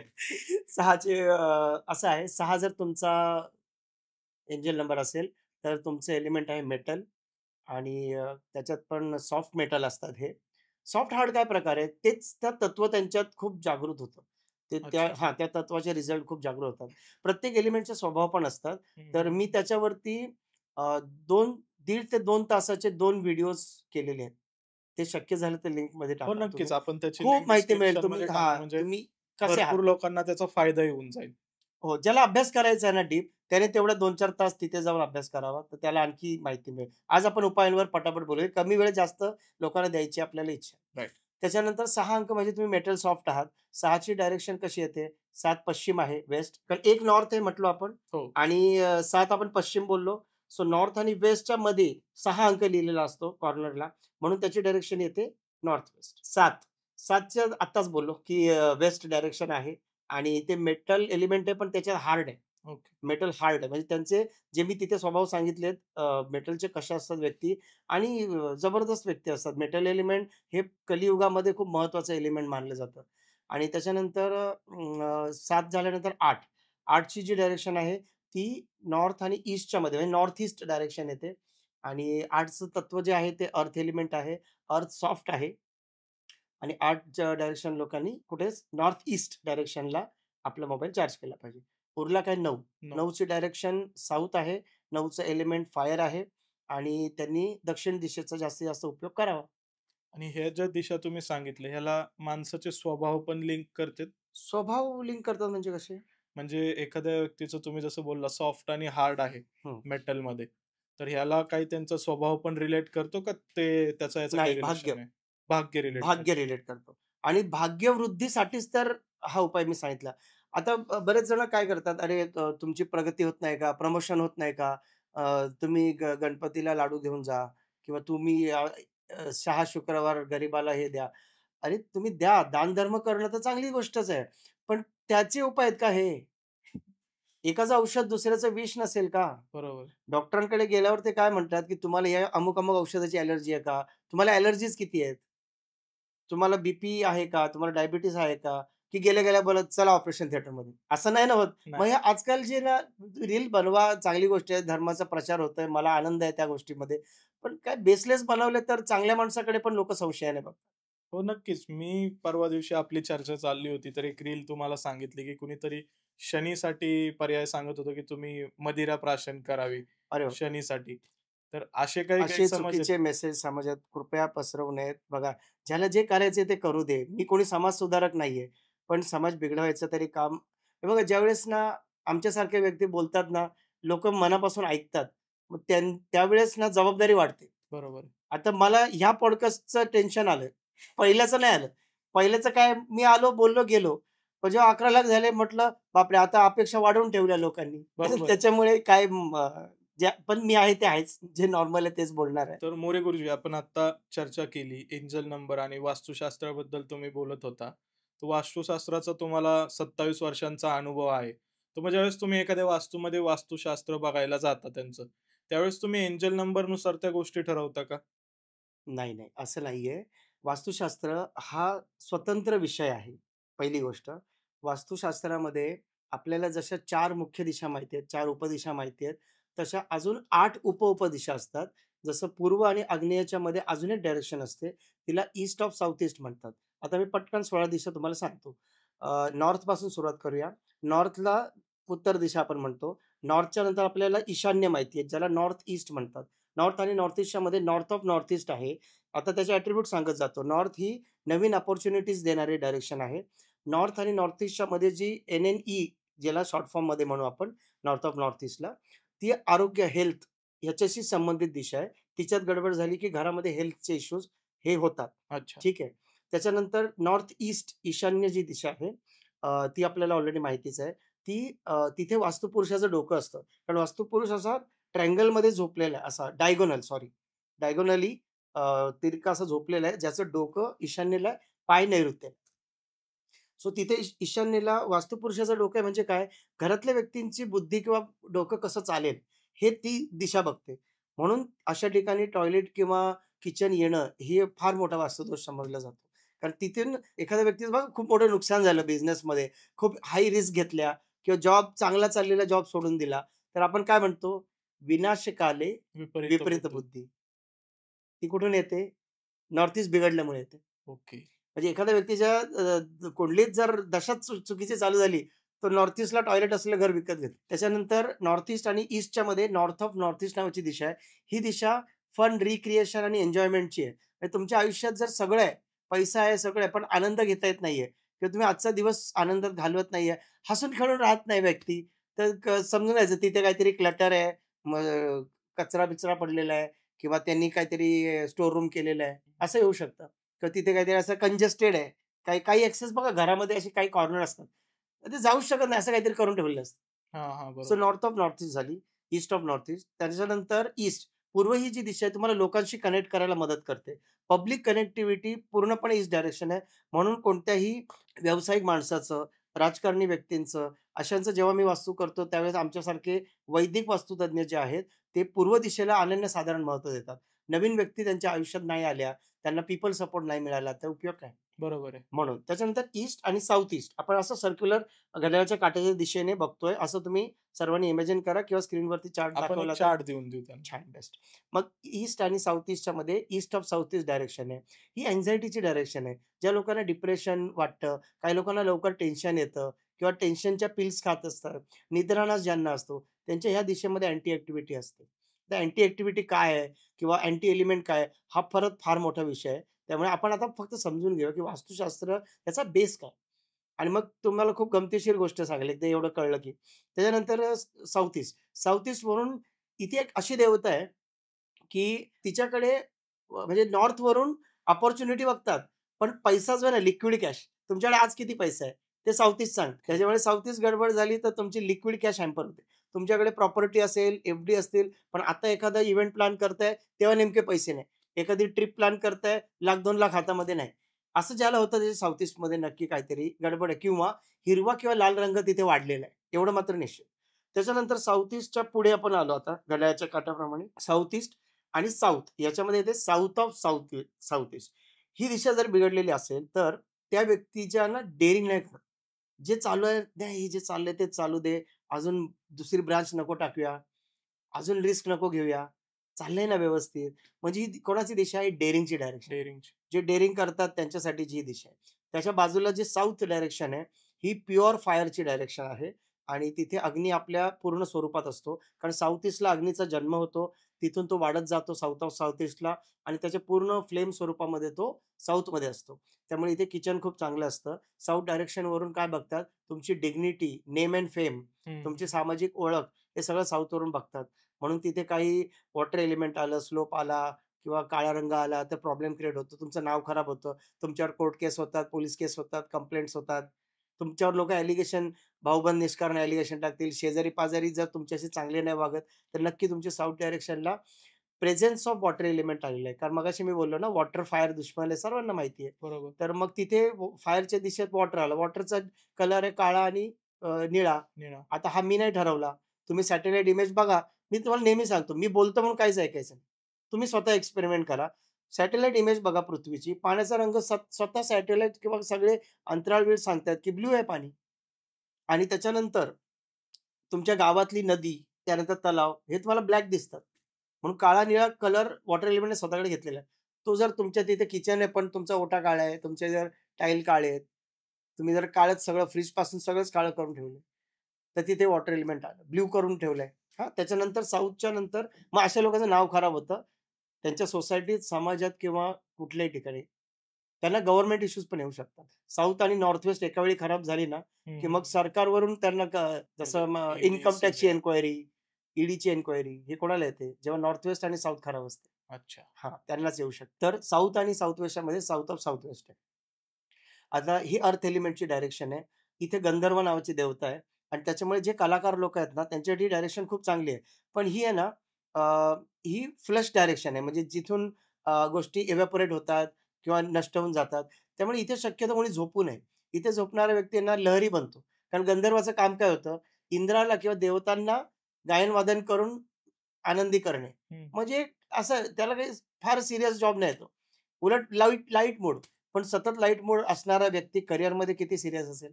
म्हणून विशेषतः विद्यार्थी आणि जॉब किंवा प्रोफेशन करणारे लोकं, त्यांनी इथे झोपू नये. ठीक आहे ना. चालेल. सो ही एक्झॉस्ट करणारी डायरेक्शन आहे. त्याच्यानंतरची फार महत्त्वाची साउथ वेस्ट डायरेक्शन आहे. ती अर्थ एलिमेंटची डायरेक्शन आहे आणि साउथ वेस्टमध्ये स्टेबिलिटी बघतात. रिलेशनशिप तुमच्या घरातले संबंध कसे आहेत एकमेकांशी ते बघितले जातात. साउथ वेस्ट आणि वेस्टच्या मध्ये west of south west direction आहे. ही सरस्वतीची दिशा समजली जाते. इथे मुलांनी अभ्यास करायला बसावं. पूर्व किंवा उत्तरेकडे तोंड करावं. त्यांच्या एकाग्रतेमध्ये वाढ होते. हं, हं, हं. त्यांना गोष्टी जास्त लवकर कळायला सुरुवात होते. म्हणजे आकलन किंवा त्यांना स्वतःचं शेड्यूल बनवता येतं. ज्या विद्यार्थ्यांना स्वतःचं टाईम टेबल नाही बनवता येत, त्यांनी तिथे बसा. ज्यांना एखादा विषय कठीण जातो, त्यांनी तिथे बसून अभ्यास करा. जर शक्य झालं, एकदम रेमेडी सांगतो. जर शक्य झालं, तर तिथे तुम्ही एखादं कबड बनवाच आणि जर तुम्हाला शास्त्रांचा अभ्यास करायचा आहे, त्याची पुस्तकं तिथे ठेवा. विद्यार्थ्यांना जो अभ्यास करायचा त्याला एक कप्पा द्या तिथे. तो त्याची पुस्तकं तिथे ठेवेल. त्याची बॅग तिथे ठेवेल. पण ती पुस्तकं वाचली गेली पाहिजेत त्या दिवशी. इच्छा होईल वाचायची. कारण सरस्वतीची दिशा आहे ना. मग तुम्ही बरोबर. ओढले जाल. ह्या दिशांमध्ये फार ताकद आहे. त्याच्यानंतरची डायरेक्शन आहे वेस्ट. हं, हं. वेस्ट मेटल एलिमेंटची डायरेक्शन आहे आणि प्रॉफिट आणि गेन्स मिळवून देणारी डायरेक्शन आहे. हे मी प्रूव्ह करतो थोड्या वेळात. छान. त्याच्यानंतर west of north west direction आहे. ही अगेन अँक्साइटीचीच डायरेक्शन आहे. इथे ना पूर्वी राजकाळामध्ये रुदन कक्ष बनवायचे. बघा एक रुदन कक्ष असायचा. आजकाल नसतो. आजकाल कुठेही जाऊन रडत बसतात. आता आता तसं नाही. आता अगदी ऑनलाईन जाऊन पण रडतात. हां, बरीच कमेंट्समध्ये. सो इथे काय माहिती का, पूर्वी काळी कोप भवन नावाचा प्रकार होता किंवा काही रुदन कक्ष म्हणायचे. मग जेव्हा ती ती जर राणी कोपली किंवा ती जर दुःखी झाली, तर ती कोणी जर दुःखी झाला, त्याने पूर्ण वास्तूला ते व्हायब्रेशन नाही द्यायचे. त्या रूममध्ये जायचं. कारण त्या दिशेमध्ये ताकद आहे, की तिथे तुम्ही निगेटिव्ह ज्या फीलिंग दिल्यात त्या तिथून इव्हॅपोरेट होतात. ओके. हो. म्हणून इथे वॉशिंग मशीन चालते. वॉशिंग मशीन कसं आहे, एक्झॉस्ट आहे ना, पाणी घेतो, गरगर फिरवतो आणि एक्झॉस्ट करून टाकतो. मग ती पहिली कुठे चालणार? ईस्ट ऑफ साउथ ईस्ट सांगितली होती ना, जी अँक्साइटीची डायरेक्शन, डिप्रेशन ते सगळं एक्झॉस्ट होऊन जाईल. साउथ ऑफ साउथ वेस्ट सांगितली होती, नष्ट करणारी डायरेक्शन. तिथे वॉशिंग मशीन ठेवा, एक्झॉस्ट होऊन जाईल निगेटिव्हिटी आणि इथे ठेवा वेस्ट ऑफ नॉर्थ वेस्ट. त्याच्यानंतर महत्त्वाची दिशा आहे नॉर्थ वेस्ट. अगेन मेटल एलिमेंटची दिशा आहे आणि बँकिंग सपोर्ट. आता बँकिंग सपोर्ट कुठून आला? अगेन इव्हॉल्व होत आलेली शास्त्र आहे. तुम्ही म्हणाल पूर्वी काळी बँक नव्हत्या. हे शास्त्रावर 15,000 वर्षापूर्वीचे ग्रंथ आहेत. राजवल्लभ आहे. त्याच्यानंतर मानसारम आहे. मैमतम ग्रंथ आहे. अनेक ग्रंथांमध्ये विस्तृत वर्णन आहे. माझा सर्वात आवडता ग्रंथ आहे विश्वकर्मा प्रकाश आणि त्या ग्रंथामध्ये सुद्धा ह्या 16 दिशांचं विस्तृत संस्कृतमध्ये वर्णन लिहिलेलं आहे. पण तेव्हा तर बँकिंग नव्हती. पण मग तेव्हा काय होतं? तेव्हा बार्टर सिस्टम होती. हं, हं, हं, हं. म्हणजे शिक्षक शिकवायचे आणि त्याच्या बदल्यात चांभार चप्पल शिवून द्यायचा. त्याच्या मुलाला हा शिकवायचं. असं काही चालू होतं ना. मग हं. तो जो सपोर्ट आहे, पीपल सपोर्ट जे गव्हर्निंग असं चालायचं सगळं. तर ते नॉर्थ वेस्टवरून बघतात. तर आताचं काय आहे, आताचं चलनच पैसा आहे आणि ते बँकेकडे आहे. म्हणून बरोबर. बँकिंग बघतात नॉर्थ ईस्टवरून. ज्याला कर्ज मिळत नाही, कर्ज फिटत नाही, ज्याला सपोर्ट मिळत नाही, बँक सपोर्ट, ज्याचे कार्ड्स ब्लॉक होतात, ज्याच्याबरोबर कार्डाचा फ्रॉड होतो, हं, हं, ओ-टी-पी हं. देऊन, हे सगळे नॉर्थ ईस्ट बिघडलेले लोक. इनफॅक्ट तिथली एंट्री पण चांगली नाही. अच्छा. त्याच्यानंतर त्याच्यानंतर नॉर्थ वेस्ट आणि नॉर्थ याच्यामध्ये खूप महत्त्वाची दिशा आहे. ही प्रामुख्याने अट्रॅक्शनची डायरेक्शन आहे. याला सेक्स आणि अट्रॅक्शनची डायरेक्शन म्हणतात. याचं कारण असं, की त्या दिशेमध्ये वर्ल्ड मॅपमध्ये बघितलं तर पॅरिस आहे. मग जगातले श्रीमंत लोक तिकडे यायला जातात हनीमूनला आणि भारताच्या पंजाबकडे आहे ते नॉर्थ त्याचा रिलेव्हन्स आपण बघू. पण इथे आहे ना, ज्या पती-पत्नीमध्ये संबंध चांगले राहत नसतील, तर त्यांनी आपला दोघांचा फोटो या दिशेमध्ये नक्की लावू शकता. आहे ना, त्याने खूप फरक पडेल. हं, हं, आहे ना हं. आणि एक कबुतराची जोडी असं जर फोटो तुम्हाला लावता आला, तर तो आयदर साउथ वेस्टमध्ये लावा, कारण ती रिलेशनशिपचीच डायरेक्शन आहे किंवा मग इथे नॉर्थ ऑफ नॉर्थ वेस्टमध्ये लावा, जी अट्रॅक्शनची डायरेक्शन आहे. ज्यांच्या रिलेशनशिपमध्ये इश्यू आहेत हो, त्यांच्यासाठीची ही कारण रेमेडी. आता ना सध्या माझ्याकडे जेवढे प्रश्न येतात ना, त्याच्यामध्ये अर्धे करियर आणि अर्धे हसबँड वाईफ रिलेशनचेच प्रश्न येतात आणि हा खूप चिंतेचा विषय आहे. कारण गेल्या 2-4 वर्षात, 5 वर्षात तर आणखी वाढलंय ते हं, प्रमाण. हं, हं, हं. कोणालाच नाही राहायचंय, सगळ्यांना सेपरेट राहायचंय. ती एक खूप गंभीर विषय होत चाललेला आहे तो आणि म्हणून मी हा मुद्दाम ही रेमेडी सांगितली. त्याच्यानंतरची दिशा नॉर्थ आपण बघितली. अशा रीतीने या 16 दिशा झाल्या. ठीक आहे. 8 प्रमुख, 4 मुख्य दिशा, 4 उपदिशा आणि 8 उपउपदिशा. आणि आता आपण दिशांबद्दल चर्चा करताना रंगांविषयी थोडंफार बोलला होता, की हा रंग या दिशेला हवा, तो रंग त्या रंगाचा दिशेला. खूप रिलेव्हन्स आहे. रंगाचं तुम्हाला मी तुम्हाला खूप गमतीशीर उदाहरण देऊ शकतो. आता बघा, आपण इतकं गहन किंवा क्लिष्ट आपल्याला समजत नसेल, तर मी एकदम सोप्यामध्ये सांगतो. तुमच्या स्वतःच्या आजूबाजूला गल्लीमध्ये किंवा सिटीमध्ये किंवा अगदी तुम्ही दिल्लीला जा, तुमच्या इथे बघा, जे नमकीन आणि स्वीट्सचे दुकान असतात ना, हं. ती जर खूप जास्त चांगली चालत असतील किंवा तिथल्या इतरांपेक्षा चांगला गल्ला करत असेल, तर त्याचा बोर्ड हा लाल रंगात असेल. ठीक आहे. फार तर पिवळा लालचं कॉम्बिनेशन असेल. त्याचं काय रिलेव्हन्स आहे आणि मी मगाशीच सांगितलं इथे किचन सगळ्यात बेस्ट कुठे बोललो. फायर आपल्या चांगल्या रूपात कुठे आली? साऊथमध्ये आली ना. साऊथमध्ये? साऊथचा कलरच तो आहे. साऊथला ज्याचा किचन असतो, त्याने वरणाला साधी फोडणी दिली तरी तो हॉटेलच्या दाल तडकासारखी लागते. आणि ईस्ट डायरेक्शन जी आहे, तिथे जर किचन असेल, तर आपण चायनीज बनवायला गेलो, तरी ते चमचमीत होत नाही. आणि मग त्या त्या स्त्रीची त्याच्यात काहीच चूक नाहीये. आजकाल काही पुरुष पण स्वयंपाक करतात. जर ती रागावली तर. तर पण आता स्वयंपाक तिथून जर करत असाल, तर त्या जेवणाला मग आपण म्हणतो, "अरे, एवढं मी सगळे मसाले टाकले, ह्या ब्रँडचे टाकले, त्या ब्रँडचे टाकले, लोकल टाकले, पण चवच येत नाही." तर ईस्टचा कलर कोणता आहे? मगाशी मी नाही सांगितला, पण आता सांगतो. वूड एलिमेंट आहे ना, ग्रीन आणि ब्राउन. मग असं कुठलं नमकीनचं दुकान आहे, जे ग्रीन ब्राउन कलरमध्ये त्याचा बोर्ड आहे? विशेषतः ग्रीन. कारण जिवंत झाडाचा रंग हिरवा असतो आणि तो चालतोय. आणि असा एखादा झाला, पण असे 50 चालतात. पण तेच तुम्ही बिकानेरवाला किंवा असे मुंबई, पुण्यामध्ये असे कितीतरी स्वीटवाले दिसतील तुम्हाला. पुण्यामध्ये काका हलवाई आहे. लाल हां, कलरमध्येच आहे. ओके. आणि बिकानेरवाला का सांगतो? कारण बिकानेर, सुरती यांच्या इतक्या ब्रांचेस आहेत ना आणि सगळ्या रेड आणि बोल्ड मोठ्या-मोठ्या अक्षरात लिहिलंय. मोठ्या अक्षरात लिहिणे हे कॉन्फिडन्स असतं. जर तुम्ही मोठ्या अक्षरात लिहिलंय म्हणजे तुमच्याकडे कॉन्फिडन्स हे ओके. पण एक बिझनेस तुम्हाला रेमेडी सांगितली मी. आणि तुम्ही तुमच्या बिझनेसचा कलर वापरा. जेवढे बिल्डर सक्सेसफुल आहेत त्यांचा काळा किंवा गोल्डन कलर आहे. त्याचा एलिमेंट त्याच्यामध्ये आलेला आहे. हं. जेवढ्या शाळा चांगलं करतात त्याच्यामध्ये येलो आहे, व्हायलेट आहे. येलो गुरुचा शिक्षणाचा शिक्षकांचा कलर आहे. अर्थ एलिमेंटचा आहे, स्टेबिलिटीचा आहे. सरस्वतीची डायरेक्शन सांगितली मी. बरोबर की नाही? बरोबर. हां, मग तुम्ही जे बघाल ना, तर हे एक फ्लो असतो. साधी गोष्ट आहे, आपले जे पॅकेज वॉटर विकतात, त्यातल्या ज्या सक्सेसफुल टॉप 2 कंपन्या बघा, ग्रीन आणि ब्लू कलरमध्ये. आणि जर कोणाचे रेड लेबल असेल त्याला, ब्लॅक लेबल असेल, तर एक वेळ ब्लॅक लेबल चालेल. पण रेड वगैरे असेल, तर एक तर ग्रीन लेबलचे तर नाहीच आहेत ब्रँड. आणि ग्रीन किंवा ग्रीन किंवा रेड असेल, तर ती कंपनी खरंच मोठा पैसा कमवते का? पैसा कमवत जरी असेल, आज चालू असेल, पण तिची इंटरनल हालत काय आपल्याला काय माहिती? हं. सो त्याच्यामुळे हे मोठे-मोठे ब्रँड्स अशा रीतीने पैसे कमवतात. आणि जे हॉस्पिटल इंडस्ट्री आहे, म्हणजे बेसिकली मेडिकल फील्ड त्याचं आपण बघू शकतो, की मेडिकल किंवा हॉस्पिटल यांचे शक्यतो ग्रीन किंवा ब्लू कलरमध्ये ग्रीन, फलक ब्लू असतात. कलरमध्ये असतात. बरोबर. येस. त्याचं कारण आहे ना, हेल्थची डायरेक्शन मी एक सांगितली होती ना हं, मगाशी. हं. बरोबर. North of north east. North east. मगाशी सेकंड नंबरला तीच डायरेक्शन सांगितली, जी हेल्थची आहे. मग तिथे वॉटर एलिमेंट आहे. वॉटर एलिमेंट आहे ना, तर आता वॉटर एलिमेंटच्यामुळे तिथे काय आला? ब्लू आला. बरोबर. आता ग्रीन कसा आला? तर जसे मी मगाशी एनिमी सांगितले, कुठल्या एलिमेंटचं कोण एनिमी. तसं मला सांगा, लाकूड पाण्यात टाकलं तर तरंगतं ना. हां, पाणी लाकडाला बुडू देत नाही बरोबर. आणि लाकडाचा कलर ग्रीन आहे. म्हणून तो ग्रीन अडॅप्ट झाला तिथे. अच्छा, म्हणजे तो फ्रेंडली हे लॉजिक आहेत सगळे. असं काय म्हणजे आपल्या ग्रंथांमध्ये असं रेडीमेड नाही लिहिलंय. पण आपल्याला जर माहिती आहे, की मीठ खारट आहे, साखर गोड आहे, तर तुम्ही भाजीमध्ये मीठच टाकणार आणि हलव्यामध्ये साखरच टाकणार. तसं हे सायन्स आहे. म्हणजे तुम्हाला काळानुरूप तेच एलिमेंट ठेवून त्या व्यवसायाशी कनेक्ट करावे लागतात. आणि म्हणजे एखाद्याचा समजा लोखंडाचा धंदा आहे किंवा एखादी कंपनी आहे जी मेटल्सवरती आहे. नाही ते परत तो संशोधनाचा विषय आहे. लोखंडामध्ये किंवा मेटलमध्ये खूप प्रकार आहे. तुम्ही फक्त शीट्स बनवता का? तुम्ही हं, फक्त हं. कटिंग करून सप्लाय करता का? की तुमचं फक्त फर्नेस आहे? का तुम्ही ते काय असतं रोलिंग मिल चालवता का? का हं. तुमचा वेल्डिंगचा व्यवसाय आहे? हं. सगळ्याचे कलर वेगळे. मग ते प्रत्येक हां. गोष्टीच्या नुसार मग तर तुमचा लोगोचा मी जे कलर जनरल सांगू शकतो ते सांगेल ना. हां. पण आता जे अभ्यासाचं आहे तर ते बोर होणार. मी पूर्ण ते त्याच्या मागचं तत्व, एलिमेंट बरोबर, अर्धा बरोबर. तास सांगणार. मग तो क्लासमध्ये शिकवण्याचे विषय झाले. पण एक सहज लिंक होण्यासाठी वास्तू कशी सुरुवात होते ते तुम्हाला सांगितलं, की राइट फ्रॉम बोर्ड वास्तू चालू होते.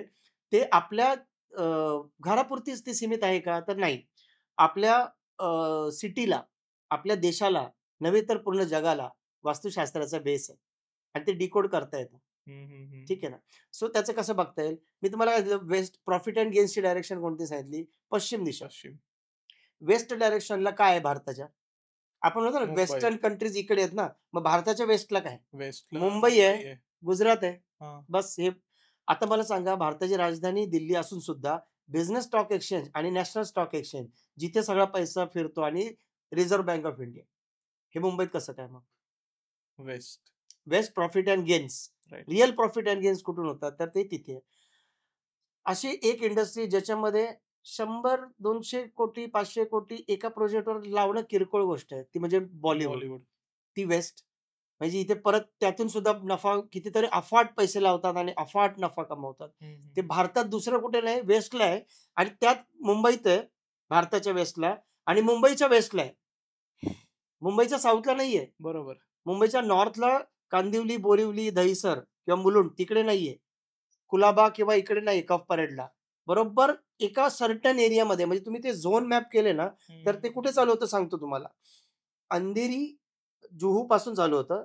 जुहूपासून अंधेरी, लोखंडवाला करत ते गोरेगावच्या कॉर्नरला संपतं, जिथे तुम्हाला बरोबर 270 डिग्रीचा प्लस मायनस 10 डिग्री स्पॅन मिळतो. कारण एक जी दिशा असते, ती 22.5 डिग्रीची दिशा असते आणि 360 डिग्रीचा एक सर्कल असतो, जे वास्तूमध्ये आपण बघतो. बरोबर.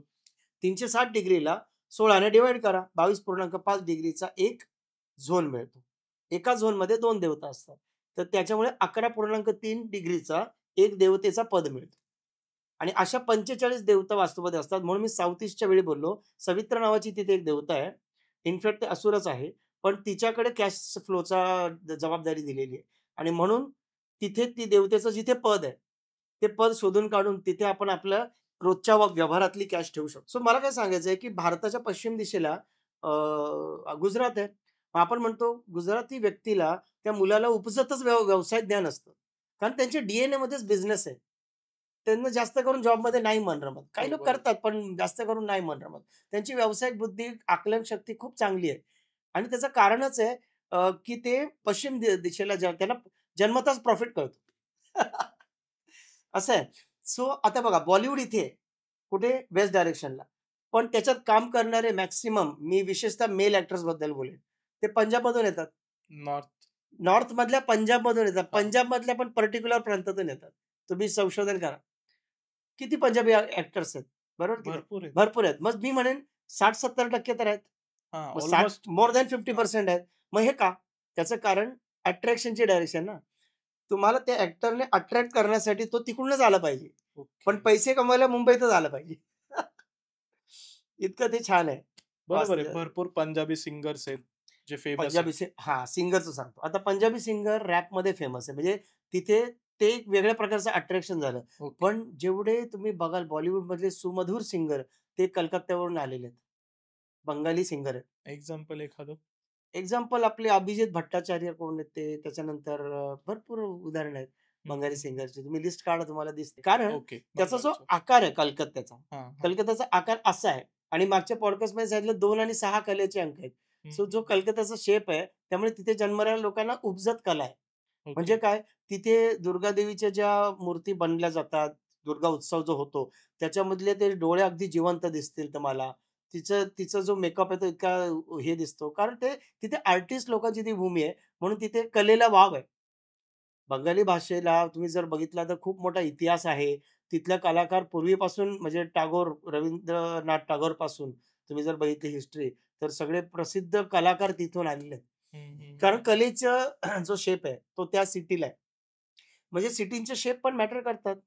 दुसरी गोष्ट कुठल्याही ठिकाणचा साउथ बघा पर्टिक्युलर आहे. भारताच्या साउथचे लोकं कट्टर आहे. बरोबर. ते त्यांच्या भाषेतच बोलतील किंवा इंग्रजीतून बोलतील.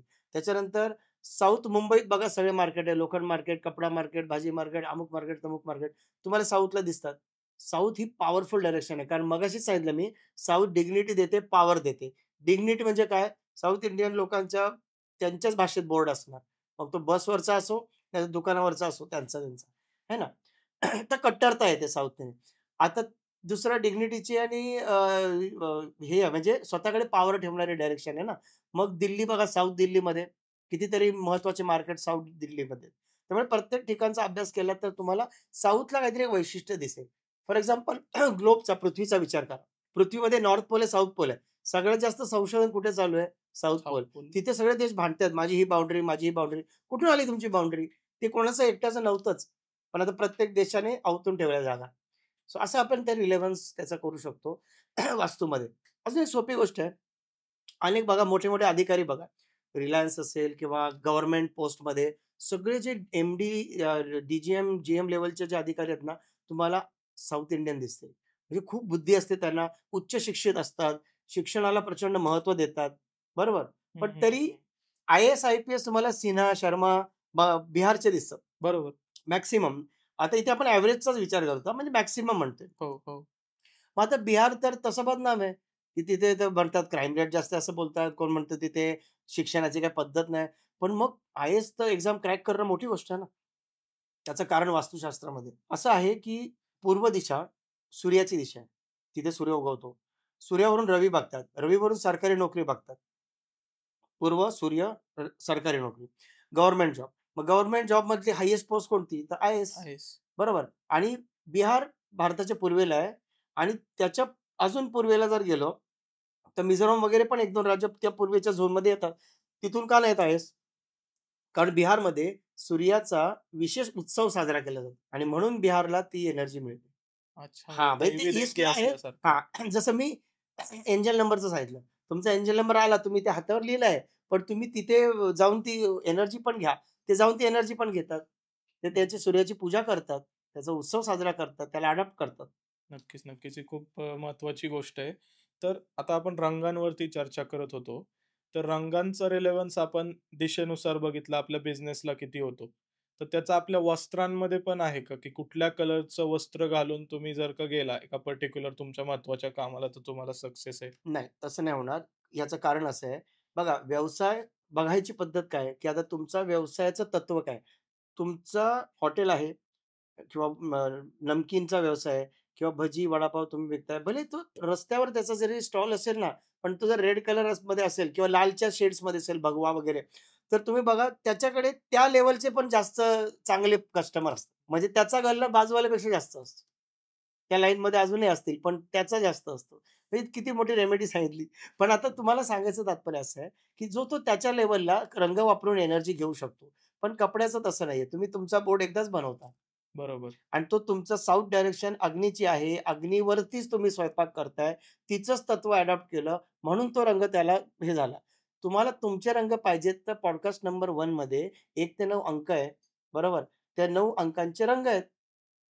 बरोबर की नाही? बरोबर. तर ते प्रत्येक नंबरला कसे अंक आहे? 1 नंबरचा अंक आहे लाल म्हणजे सूर्य, रवी लाल. हं. 2 अंक आहे चंद्राचा, त्याचा रंग आहे ऑफ व्हाईट. ओके. 3 आहे गुरुचा, गुरुचा रंग आहे पिवळा. त्याच्यानंतर 4 जे आहे ते आहे राहू. राहू आहे निळा. 5 जे आहे ते बुध, बुध आहे हिरवा. म्हणून तर आपण हिरवा धागा बांधतो ना. हां. हिरवा धागा बांधणं ही जबरदस्त रेमेडी आहे. कारण 5 ची स्टेबिलिटी येऊन जाते आयुष्यामध्ये. आणि ते बांधायचं आपल्या पहिल्या पॉडकास्टच्या खाली लिंक लिंकमध्ये दिलेली आहे. आहे. त्याच्यानंतर 6 जो अंक आहे शुक्राचा आहे. त्याचे 2 रंग आहेत. एक म्हणजे शुभ्र पांढरा रंग आणि पिंक कलर जो आहे तो लेडीज असेल तर पिंकचं युटिलाइज करू शकतो. त्याच्यानंतर 7 जो अंक आहे हा केतूचा आहे आणि त्याचा रंग आहे ग्रे. ठीक आहे, करडा. त्याच्यानंतर 7 आहे शनीचा रंग आहे. शनीचा ग्रह आहे आणि काळा रंग त्याचा आहे. 9 जो आहे मंगळ आहे. त्याचा रंग ऑरेंज असा दिलेला आहे. आता तुमचा मूलांक आणि भाग्यांक आहे म्हणून त्या रंगाचे घालू नका. कारण 8 जर तुमचा अंक आहे तुम्ही काळं नाही घालायला पाहिजे कारण 8 चा शत्रू 8 आहे. बरोबर की नाही? शत्रू आपण कसे बघितले होते? 1 चे सगळे मित्र आहेत. फक्त 8 शी त्याचं जमत नाही. बरोबर. कारण राजाला कोण शासन करू शकतो? न्यायव्यवस्था. न्यायव्यवस्था. म्हणून तिथे तो त्याला घाबरतो. म्हणून 1 ने 8 चे वस्त्र घालू नये.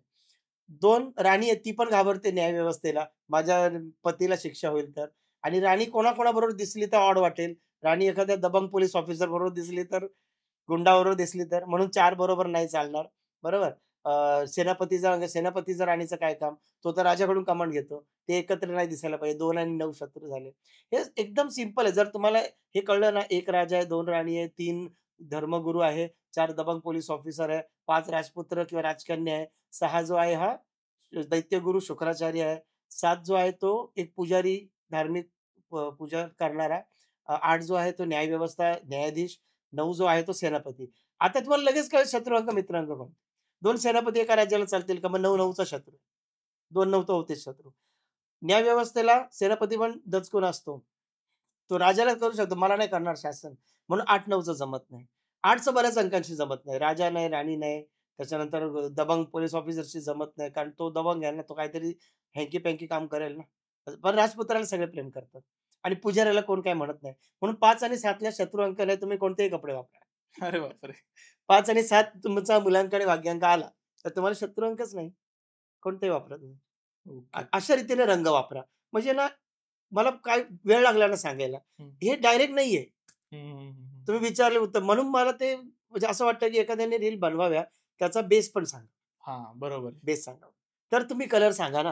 म्हणजे समोरच्याला जास्त पटेल, कळेल, मदत म्हणजे होईल. का कुठला रंग घालायचा हे त्यांना कळलं कोणता पाहिजे. घालायचा पेक्षा काल येऊन कोणतरी सांगेल, की "तू निळा वापर." आज दुसरा येऊन सांगेल, "अरे निळा तुला चालत नाही, तू तर काळा घालायला पाहिजे." ह्यापेक्षा जर तुम्हाला त्याचं कारण माहीत असेल, तर म्हणे, "नाही, मला निळा का नाही चालत? मला माहिती आहे, कारण मी 4 आहे, मी 8 आहे आणि त्याचा शत्रू 4. हां, म्हणजे लॉजिक माहिती पाहिजे लॉजिक माहीत त्यात. पाहिजे. मग तुम्हाला कोणी येऊन कन्व्हिन्स नाही करू शकत. ह्या बरोबर, शास्त्रांची ताकद अशी आहे, तुमचा आत्मविश्वास वाढवते. बरोबर. तुम्हाला जेव्हा ज्ञान येतं, की हे असं करायचं असतं, त्यावेळेस तुमचा कॉन्फिडन्स किती वाढतो. तुम्हाला जेव्हा घरातल्या व्यक्तींचे अंक कळतात, मग ते म्हणतात, "अरे अच्छा, असं आहे. हा 8 आहे ना, थोडाफार हट्टीपणा असणारच." मग तुम्ही थोडं इग्नोर करायला शिकता. तर आता आपण दिशेंबद्दल बोलत होतो. काही गोष्टी कुठं असल्या पाहिजे, कुठं नसल्या पाहिजे. हं. तर मग आता आपल्या घरामध्ये सोफा सेट असतो, टिपॉय असते किंवा कबर्ड असतं. ह्याला काय असे स्पेसिफिक डायरेक्शन्स आहेत तिथंच ठेवलं पाहिजे? नाही, नाही. असं असं वास्तुशास्त्र नाही बघितलं जात. वास्तुशास्त्रामध्ये एलिमेंट्स असतात ना, जसं हं, की हं. साउथ डायरेक्शनच्या आजूबाजूला फायर एलिमेंट आहे. मग हं, हं. त्याच्याप्रमाणे त्याची ॲक्टिव्हिटी असते. ज्या ह्या जनरल वस्तू आहेत, जसं आता टीव्ही आहे. टीव्हीचं काही वास्तुशास्त्र नाही, कुठे असावा. एसी आहे, एअर कंडिशनचं काही नाही, स्प्लिट असावा का, विंडो असावा का, असं काही हं, नाही. हं, ते हं. जस्ट एक मशीन आहे आणि त्याचा काही रिलेव्हन्स नाही. सोफ्याचा पण काही रिलेव्हन्स अच्छा. मग आपल्या भिंतीवरती आपण वॉल क्लॉक माउंट हं, करतो घरामध्ये. तर वॉल क्लॉक जे आहेत ना आपण माउंट केलेले, ते एका घरामध्ये किती असावे आणि त्याला डायरेक्शनचं महत्त्व आहे का? एक्झॅक्टली. ठीक आहे. हा प्रश्न अगदी बरोबर आहे. याचं कारण बघा, आता इतर ऑब्जेक्ट्स आणि घड्याळामध्ये फरक काय? It is not just object. हं, हं. तो वक्त आहे, समय आहे, वेळ आहे आणि बरोबर. तुमची वेळ कशी चालू आहे, हे घड्याळ सांगतो. तो तसं तर खूप एक सायन्सच आहे. हे सायन्स कसं डिराईव्ह झालं, की आपला जो वेळ चालू आहे, आता आपल्या शरीरावर सगळ्या अचल वस्तू आहेत, हं, घड्याळ हं. सोडून. हं. म्हणजे हे शर्ट आहे किंवा आपले कपडे किंवा सगळं अचल आहे. फक्त ह्याच्यात टिक आहे. बरोबर. आज जशी आपली बॉडी 80 वर्ष बिना चावी देता, बिना बॅटरी लावता अव्याहतपणे रक्ताभिसरण, अन्नपचन, हृदय चालू आहे, किडनी चालू आहे, सगळे फंक्शनिंग करतायत. तसं इथे बॅटरीवर का होईना, पण हे आपल्या बॉडीला अटॅच आहे आणि ते आपल्या वास्तूला अटॅच आहे आणि ते चालू आहे. हं. म्हणून त्याला महत्त्व आहे. कारण ते ते वेळ आहे आणि वेळेबद्दल महत्त्व मी सांगायला नकोय. सर्वांना वेळेचं महत्त्व माहिती आहे. गेलेली वेळ परत येत नाही. याची बरोबर. वेळच वाईट होती वाटतं. म्हणजे हे सगळे आपणच वेळेला महत्त्व का हां. देतो? कारण वेळ किंवा घड्याळ ही शनिदेवता आहे. बरोबर. ठीक आहे. आणि म्हणजे महाभारताचे एपिसोडमध्ये पण ते सांगायचे, "मैं समय हूँ." त्या त्या समयने सगळं बघितलंय. कालचक्र म्हणतो ज्याला आपण, ते कालचक्र आहे. आणि मग त्याचे बरेचसे नियम आहेत, ते कुठे असावं, नसावं. घरामध्ये घड्याळ असावंच. ठीक आहे. ओके. आणि ते कुठे काय असावं याचे बरेच नियम आहेत. जे घड्याळ जेवढ्या रूममधून दिसेल तेवढ्या रूमला रिझल्ट देईल. सपोज तुमच्या हॉलमध्ये घड्याळ आहे. किचनमधून दिसत नाही, तर किचनला त्याचे रिझल्ट नाही. ओके. हां, बेडरूममधून दिसत नाही, तर बेडरूमला त्याचे नियम आहे. बेडरूममध्ये घड्याळ असावं.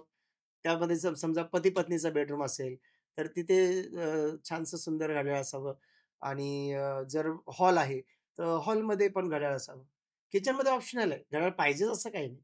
किचनमध्ये जे लोक घड्याळ लावतात ना, ते खाण्यापिण्याच्या बाबतीत खूप पर्टिक्युलर होऊन जातात. अच्छा. वेळेप्रमाणे मग आपण या टाईमला हे पाहिजेच. 8:00ला सगळेजण नाश्त्याच्या टेबलवर पाहिजे. हे सगळं वेळ हं. पाळत वेळ पाळणे आणि कुकिंग हे तुम्ही मिक्स करा. मग त्याच्यामध्ये घड्याळं पण येतात, तर त्याच्यामध्ये काही डॉटमध्ये असतात, काही डिजिटलमध्ये असतात. तर मग असं घरात हेच पर्टिक्युलर ठेवलं नाही पाहिजे घड्याळ किंवा हे ठेवलं पाहिजे असं काय आहे? घड्याळ घरामध्ये आणि ऑफिसमध्ये कोणतं असावं हं. ह्याचे जनरल नियम नसतात. कारण ओके. प्रत्येकाची गरज वेगळी आहे. तुमची जी बरोबर. रिक्वायरमेंट आहे तसं घड्याळ असावं. फक्त हां, एक ज्या ज्या जनरल आहे ते सगळे नियम मी सांगू शकतो. जसं की तुमची भिंतीची जी लेंथ आहे त्याच्या एक 15 ते 20% 15% तरी त्याची डायल साइज हवी. जर अति छोटं घड्याळ तुम्ही लावलेलं असेल, तर त्या घरातले लोकं कमी अँबिशियस होऊन जातात. हं, हं, हं, हं. आणि ज्याप्रमाणे कलर असतो, जसा आउटर कलर त्याचा जर रेड असेल, तर घरातल्या लोकांना बात-बात पे गुस्सा हो जाते बोलतो ना. छोट्या-छोट्या गोष्टीत राग येतो. हं, हं. ट्रँगलमध्ये असेल, फ्रिक्शन वाढतं.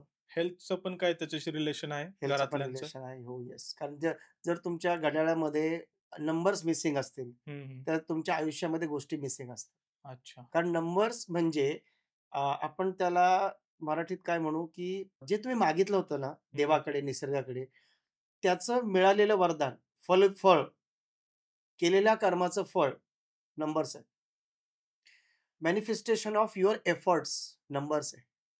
जर तुमच्या वॉल क्लॉकला नंबर्सच नसतील, तर तुम्ही करताय सगळं. घड्याळात जे असेल तसं सगळं करताय.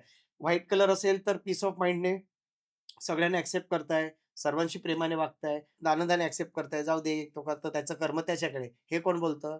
ज्याच्या घरात व्हाईट डायलचं घड्याळ आहे. ठीक आहे. ओके. हां. तो ॲक्सेप्ट करतो सगळ्यांना किंवा सिल्व्हर डायल पण सेम. पण त्यात जर अंक नसेल, तर ह्याच्या चांगलेपणाला ॲक्सेप्टन्स मिळेल का? नाही मिळेल. नाही मिळणार. जर त्याचे आउटर हे ब्लू असेल, तर ते लोकं IT sector, technology wise strong असतात आणि मग बाकी सगळं डिपेंड. आता तरी पण ते टेक्निकली किती स्ट्राँग आहेत ते कळेल ब्लू कलरने. पण जर आत अंक नसतील, तर मग काय होईल? पण सर मला एक डाऊट होता. तुमचं फील्ड टेक्नॉलॉजीचं नाहीये, ज्योतिषशास्त्र. नाही. मग तुम्ही ब्लू कलरचं रिस्टवॉच घातलंय त्याचं लॉजिक काय आहे? म्हणजे आम्हाला आता कुतूहलता आहे ते जाणून घ्यायची. म्हणजे आता तुम्ही माझ्याकडूनच सुरुवात हां, करा. आता तुमच्यावरतीच प्रश्न आहे आम्हाला, की तुमचं फील्ड जर टेक्नॉलॉजी नाही तर तुम्ही ब्लू वॉच का घातलंय? ठीक आहे, मी सांगतो याचा अर्थ काय. असं आहे, की हे वॉच फक्त त्या कारणासाठी आहे, जिथे-जिथे मी टेक्नॉलॉजीशी कनेक्टेड होतो. मला माझा काही व्हिडिओ अपलोड करायचा आहे किंवा मला एखादा इंटरव्ह्यू द्यायचा आहे, जो डिजिटल आहे. तर हं, मला डिजिटल गोष्टींचं फारसं ज्ञान नाही. तुम्ही बघितलं असेल मला तुम्ही ऑनलाईन शोधलं तर मी सापडत नाही लवकर. त्याचं कारण ते तुम्हीच Facebook मला उघडून दिलं, नाहीतर तेही नव्हतं माझं. मला म्हणायचं असं आहे, की मी टेक्नॉलॉजीचा पर्सनच नाहीये. मग म्हणून मला एक्सटर्नल एनर्जी बॉरो करावे लागतात ना. ओके. मी गेली 27 वर्ष मला माझ्या क्षेत्राचं नॉलेज आहे. पण मला हे नाही माहिती, की ते एआय कसं वापरतात हां, हां, हां. किंवा ते काय कसं लिहितात, ते मला नाही येत काही करता. मला पोस्ट नाही करता येत. ओके. त्याच्यामुळे मग मी आता मग आज असं म्हणून पण नाही चालणार, की मला करता येत नाही. कारण जगाची लँग्वेज आज Instagram आणि हे सगळं आहे. सो थोडंफार मी सॅव्ही व्हावा म्हणून मी ते वापरतो. वॉचचं एक असं आहे, जसं आता तुम्ही ह्याचं विचारलं, ही रिस्टवॉच आहे. हं. रिस्टवॉच ही अत्यंत पर्सनल गोष्ट आहे. तुमचं ज्या पद्धतीचं रिस्टवॉच आहे, तसे रिझल्ट तुम्ही घेत असता आणि जसं मी तुम्हाला सांगितलं, ज्या दिवशी जे रिस्टवॉच घालाल, त्या दिवशी तो रिझल्ट आहे. माझं मला रिस्टवॉचबद्दल बोलतोय आपण, तर थोडंसं क्युरियस आहे मी समजून घ्यायला, की आता तुमच्या ह्याचं लेदर बेल्ट आहे. हं, माझा मेटल बेल्ट आहे. आपले कॅमेरामन आहेत त्यांचा डिजिटल वॉच आहे, स्मार्ट वॉच. हं, हं, हं. तर मग आता हे 3 वेगवेगळ्या प्रकारच्या लोकांनी 3 वेगळे घड्याळ घातले. तर त्याचा पण रेलेव्हन्स आहे का तुमच्या करिअरशी? फक्त बेल्ट नाही, घड्याळामध्ये खूप साऱ्या गोष्टी असतात. मी मगाशी बोललो तसं हे एक सेपरेट सायन्स नाहीये. प्रत्येक सायन्स इव्हॉल्व होत-होतच जन्माला येतं. जसं आपण हं, न्यूमरोलॉजीबद्दल हं, बोललो, हं. की ते आता जसं माणसाने आपलं अडॉप्शन बदललं, तसं न्यूमरोलॉजीला त्या लँग्वेजमध्ये अडॉप्ट व्हावं लागलं. ज्योतिषशास्त्राला त्या लँग्वेजमध्ये अडॉप्ट व्हावं लागलं. तसंच घड्याळाचं असं काही शास्त्र नव्हतं. पण ज्यावेळेस मी 2005 आणि 2006 ला एक वाडदेकर मॅडम त्यांच्याकडे मी ग्राफोलॉजी शिकलो इन डिटेल्स. खूप छान त्यांनी शिकवलंय आणि त्याच्यामध्ये मला सगळ्या त्या गोष्टी समजल्या, की एखादे शेप्स, डॉट्स, डॅशेस, कॉमा किंवा त्या ह्या सगळ्याचं स्पेसेस ह्याचं काय महत्त्व आहे? लाईन, स्पेसेस, डॅश, डॉट ह्यांनी बनलेलं ते शास्त्र आहे आणि आपल्या अंतर्मनात जे काही विचार येतात, ते त्या पद्धतीनेच आपण लिहितो. ओके. म्हणून प्रत्येकाचं हँडरायटिंग वेगळं आहे आणि हं. हँडरायटिंग म्हणून काय कळतं? हँडरायटिंग म्हणून सर्व कळतं. आतापर्यंत माझे जे 7,000 पेक्षा जास्त स्टुडंट आहेत, त्यापैकी ग्राफोलॉजीचे 1,000 स्टुडंट आहेत. अरे बापरे! हो, म्हणजे मी 2012, 13 आणि 14ला आठवड्यातल्या प्रत्येक वाराला एक ठिकाणी लेक्चर असायचं. गुरुवारी दादर छबिलदास, रविवारी एम-एच हायस्कूल ठाणे, सन्मित्र मंगळवार गोरेगाव, शनिवार विलेपार्ले. म्हणजे सांगायचं वेगळं आहे मला, की तेव्हा मी 6 महिने सलग वास्तुशास्त्र, आठवड्यात 1 दिवस. 6 महिने परत सलग ग्राफोलॉजी असं ती शास्त्र शिकवलेली आहेत आणि हे सगळा अभ्यास करताना, शिकवताना, हे सगळं करताना जो रिसर्च होता माझा, म्हणजे तेव्हा मी जेव्हा ग्राफोलॉजी शिकून अडॉप्ट केलं, त्यावेळेस मी 2006, 7, 8, 9, 10 ला खूप प्रयोग केले, की जर ह्या आकाराचं असं महत्त्व आहे, ठीक आहे, ह्या शेपला हे इम्पोर्टन्स आहे, तर त्याचा घड्याळाशी काय संबंध आहे? हं, हा हं. पहिलं शास्त्र झालं. सेकंड आकारांचं शास्त्र. जसं आपण वास्तूमध्ये कुठल्या पेंटिंग असाव्यात, कुठले आकार असावेत. मी जसं मगाशी बोललो ट्रायंगल वॉच असेल आणि किंवा रेड कलरचे बॉर्डर असेल किंवा आतमध्ये लाल असेल, त्या घरात फ्रिक्शन खूप होतं. वाद कटकटी खूप होतं. ऑरेंज कलर असेल, तर त्यांना आहे ना एकच गोष्ट पटत नाही. ते म्हणतात, "नाही, अजून वेगळं व्हरायटी पाहिजे. वेगळं काहीतरी पाहिजे." ठीक आहे ना. त्याच्यानंतर जसं जे वॉच व्यक्ती वापरेल, तसा परिणाम मिळेल. आता एखादी व्यक्ती कामच ते करतोय, जिम इन्स्ट्रक्टर आहे किंवा तो रनर ॲथलीट आहे, मग चालेल त्याला रेट. तो तेवढी फिजिकल एनर्जी त्याच्यामध्ये घालतोय, जी त्याला रिक्वायर्ड आहे. हं. त्याला सेटल कलरचे, पेस्टल कलरचे वॉच नाही चालणार ना. ओके. असं ते रंगशास्त्र परत आलं त्याच्यात.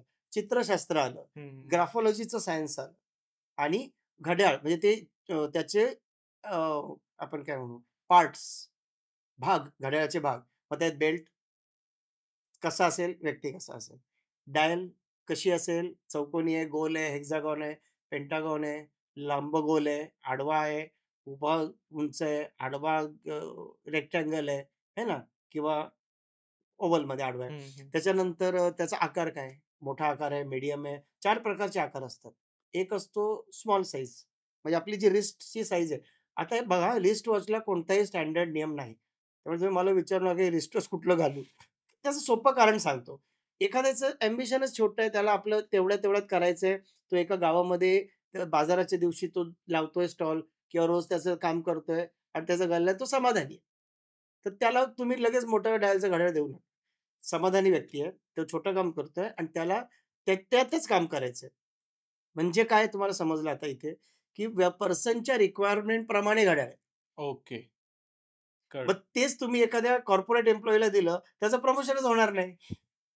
मग ते एकाचं औषध परत दुसऱ्याचं विष झालं ना. बरोबर. सो स्मॉल साइज वॉचेस असतात. 4 प्रकारचे डायल साइज असतात. 4 प्रकार कोणते? हं, हं. स्मॉल, मीडियम, बिग साइज ज्याला म्हणू आपण, मोठी साइज आणि एक एक्स्ट्रा लार्ज. अच्छा. स्मॉल साइज म्हणजे काय? तर स्मॉल साइज म्हणजे तुमच्या मनगटापेक्षा 50% 60% एवढीच ती डायल साइज असते. हं, हं. आणि हे प्रत्येकाच्या मनगटाप्रमाणे आहे. त्यामुळे ह्याचे काही स्टँडर्ड नियम नाहीये. परत सांगतो. ओके. तुम्ही म्हणाल, "मी हे घड्याळ घेऊ का?" मला फोटो पाठवून जर कोणी विचारलं, तर मी कसं सांगू? मला काय माहीत तुमच्या मनगटाला ते मोठं दिसतंय का छोटं दिसतंय? आहे ना? काही लोकं बारीक असतात. काहींचं सचिन तेंडुलकरचं रिस्ट फार हेवी आहे. म्हणून त्यांचे ते स्ट्रोक पण तसे. आता त्यांची बिग डायल साइज जी आहे, ती माझी एक्स्ट्रा लार्ज साइज होऊन जाईल. हो, बरोबर. किंवा एखादा बॉक्सर असेल, त्याचे ते मसल्स असतील, तर त्यांच्यासाठीचं वेगळं आहे. सो हे ना फार वैयक्तिक आहे. आणि गरजा पण वेगवेगळ्या आहेत. जसं स्मॉल साइज डायल कोणाला द्यायची, तर मी म्हटलं त्याप्रमाणे, की ज्याचं अॅम्बिशन फार काही नाही, जे आहे ते छान चाललं पाहिजे. ते हं. स्मॉल साइज वापरतात. आता याचं बेस्ट उदाहरण सांगू? हं, हं. लगेच प्रूव्ह होईल तुम्हाला. आपल्या मम्मीच्या काळामध्ये फिमेल वॉच जेवढे यायचे, त्याची डायल साइज कधी बिग नव्हती. हो, बरोबर. एकदम टायनी साइज हां, असायची. टायनी साइज असायची. उलट टायनी तुम्ही एकदम हं. राइट शब्द वापरलाय. ती केवळ स्मॉल साइज नव्हती, तर कधी-कधी त्यात टाईम पण नाही दिसायचा. अंकही नसायचे एकदम त्याच्यामध्ये. असं बघावं लागायचं त्यामध्ये खूप. बरोबर ना? किंवा मग ती स्मॉल साइजमध्ये समजा टायनी नाहीये. हं. स्मॉल साइजमध्ये होती. त्यात त्याची परत आउटर डायल जाड. हं, म्हणजे परत हं. त्याची डायल साइज झाली छोटी आतली. बरोबर. 2 डायल साइज असतात. एक आउटर डायल साइज, एक इनर डायल साइज. हं, हं. सो सांगायचं तात्पर्य की तेव्हा मग स्त्रिया पण शोषित जास्त होत्या. आता अॅम्बिशियस जास्त आहे. बरोबर. मी चांगलं वाईट बद्दल बोलणार नाही. मी फक्त परिणाम सांगणार. मला समाजावरती काही बोलण्यासाठी आपण हे करत नाही. हां, मला फक्त बरोबर. शास्त्र सांगायचंय. ज्याला जे चांगलं वाटतं त्याने ते करावं. आता आता स्त्रिया अॅम्बिशियस जास्त झाल्या. तेव्हा काय व्हायचं? सगळ्यांना म्हणजे पाहुणे-रावळे घरी यायचे. तेव्हाची दिवाळी वगैरे सण कसे व्हायचे बघा. आता हॅपी दिवाळीचा मेसेज केला ना, त्याचा रिप्लाय नाही आला मला. आता त्याचा राग येतो. पूर्वी तो माझ्या घरी नाही आला त्याचा राग यायचा. सो का? आता डिजिटल वॉच वापरतो आपण. डिजिटल म्हणजे काय? Right here, right now. आत्ताचं बोल. आता मला तुमच्याशी काम आहे, मी आता तुमच्याशी बोलेन. आता मी गेलो, मी माझ्या कामात, तुम्ही तुमच्या कामात. परत जेव्हा काम असेल तेव्हा मी कनेक्ट करेन. That is what digital watch or smart watches. Okay. आणि मग आता वॉच आपण ज्यावेळेस एनालॉग पण बघतो, जसं डिजिटलबद्दल तुम्ही बोलला. तर एनालॉग वॉचमध्ये बऱ्याचदा नंबर्स वेगवेगळ्या प्रकारे असतात. असतात ना. रोमन नंबर असतात, काही डॅश असतात, काही डॉट असतात, हां, काही हां, जाड असतात, हां, काही महत्वाचं हो. असे एकदम लंबुळक्या आकारामध्ये असतात. तर ते किती मॅटर करतं? आता मी मगाशी काय सांगितलं, अंक म्हणजे काय? Manifestation of your efforts. हं. मग ज्यावेळेस तुमच्या प्रयत्नांचं फळ मिळायची पाळी येईल, तुम्ही एखादं काम उभं केलंत, एखादं सेटअप लावलात, एखादं काम उभं केलंत, एखादं हॉटेल स्टार्ट करायची वेळ आली आणि ते सगळं तुमचं चांगलं केलं. बरोबर. सगळं बेस्ट ऑफ द बेस्ट दिलं, चांगला मुहूर्त दिवस बघितला आणि त्याच्यानंतर चांगल्या व्यक्तीला बोलवून इनॉग्रेट केलं, चांगलं इंटिरियर केलं. हं, पण त्याच्यात जर असं घडेल असेल, की ज्याच्यामध्ये अंकच नाहीयेत. अंक नाहीयेत तर मी काय म्हटलं, तिथे मग कस्टमर कसा काय येईल? काही हं. दिवसांनी ते बंद पडेल. बरोबर. हॉटेलच बंद पडेल. मग त्याच्या जागी जर काय अंक आहेत आणि ते इंग्लिशमध्ये आहेत, तर कस्टमर येतील. आणि जर अंक आहेत, पण ते रोमनमध्ये आहेत, तर असे थोडेसे रोमन काय माहिती आहे का, रोमन ही एक अजून थर्ड लँग्वेज झाली. आपण मगाशी काय बोललो ह्याच पॉडकास्टमध्ये, English is most adopted language. So English ही जगाची भाषा आहे. जसं अ, महाराष्ट्राची मराठी आहे, तसं इंग्रजी जगाने ॲक्सेप्ट केलेली आहे. हे सर्वांनी केलं आहे, कोणी एकाने नाही. सो तसं इंग्रजीत असेल, तर सगळ्या प्रकारचे लोक येतील. आणि देन रोमन. रोमन म्हणजे काय? ही एक थर्ड लँग्वेज आहे. जी आपल्याला फक्त त्याचे अंक माहिती आहे. रोमनचं बाकी काही माहिती नाही आपल्याला रोमचं. सो अंक असतील तर थर्ड पर्सन म्हणजे परके लोक येतील तुमच्याकडे. हं. जिथे-जिथे कोणत्या व्यवसायात परक्यांची गरज असेल, रोमन वापरा. बरोबर की नाही? आता जे मला ओळखत नाहीत त्यांनी मला कनेक्ट व्हावं म्हणून मी रोमन वापरतो ओके. आणि डिजिटल नाही वापरत. कारण मला खूप द्यायची इच्छा आहे ना म्हणून. आणि मेटल बेल्टच्या ऐवजी लेदर बेल्ट फक्त वापरतो कधी, ज्यावेळेस तिथे वॉर्म्थ हवी. म्हणजे तिथे आपण म्हणतो ना, नात्यांमध्ये काय असतं? प्रेम आणि जिव्हाळा. ओलावा असतो ना, हं. मग ते लेदर बेल्ट आहे. आणि ओके. मेटलमध्ये परफॉर्मन्स. त्यामुळे मी डे टू डे लाईफच्या कामांमध्ये माझे मेटल बेल्ट वापरतो. ते तुम्हाला मेटल देतात. म्हणतात ना, "इस बंदे में मेटल है." हं, हं, हं. The person has got metal आपण बोलतो. म्हणजे बरोबर. त्याचा अर्थ काय होतो, की तुम्ही मेटल वॉच वापरताय ना, तुम्ही तुमचं एलिमेंट शो करू शकता जगाला, की माझ्याकडे काय आहे. पण आता इथे मला जर मी प्रेमाने नाही बोललो, तर मला जी मदत करायची आहे लोकांची तेवढी करता नाही येणार ना, म्हणून मी लेदर स्ट्रेप वापरतो आज ओके. किंवा डिजिटली कनेक्ट होताना. अदरवाईज मी मेटल वापरतो. म्हणजे प्रत्येक गोष्टीला एक सिग्निफिकन्स आहे. बेल्टचा कलर, त्याचं मेटल, त्याचं टेक्स्चर किंवा आतल्या टाईलचं टेक्स्चर असेल, नंबर्सचं काय असेल तर. त्यात खूप नियम आहे. खूप ओके. म्हणजे म्हणजे खूप खूप. डीप सायन्स आहे. त्याचं कारण आहे, घड्याळ असतं एवढंसं, हं. आयुष्य इतकं मोठं आहे. त्यामुळे घड्याळातला एक छोटा डिफरन्स आयुष्यामध्ये मोठा बदल घडवू शकतो. मग तो पॉझिटिव्ह असेल तर पॉझिटिव्ह, निगेटिव्ह असेल तर निगेटिव्ह. Right, right. इतका त्याचा रिलेव्हन्स आहे. पण जर तुम्ही जसं म्हटलेत ना, की अंक इंग्रजी असावे की रोमन असावे? मी म्हणतो अंक असावे. अंक नसतील तर काय 2 गोष्टी आहेत. एक तर तुमच्या घड्याळामध्ये अंकच नाहीये कुठलाच. हं, हं. प्लेन असते बघा. हो. नुसते काटे आहेत. तुमचं तुम्हीच ठरवा कुठल्या अंकावर काटा आहे ते. तुम्हीच इमॅजिन करा. हां, ते 10 असणार, इथे 15 म्हणजे 10:15 झाले असणार. हे तुमचं तुम्हीच ठरवा. म्हणजे मग त्यावेळेस काय असतं, लोकं याला म्हणतात, "तुझं तू बघ. बरोबर. मला नको सांगू. हं, मला हं, अजिबात सांगायचं नाही." आता मग तुम्ही म्हणाल, "इतकं आहे तर मी घड्याळच नाही वापरत." सर्वात जास्त इश्यू घड्याळ न वापरणारी माणसं. असं पण असतं. येस. बघा जे हाउसवाईफ काही-काही घड्याळ वापरत नाही किंवा काही लोकं म्हणतात, "मी घड्याळ वापरत नाही." तुमच्या आजूबाजूला असे लोक असतील, मी जे वाक्य सांगतो ते त्यांना 100% मॅच होईल. काय? या व्यक्तींना फारसं सिरियसली घेतलं जात नाही. या व्यक्तींची दखल कमी घेतली जाते. या व्यक्तींना बोलायचं असतं किंवा ते त्यांचं काम करतही असतील प्रामाणिकपणे, पण त्याला एक्सेप्टन्स तेवढा मिळत नाही.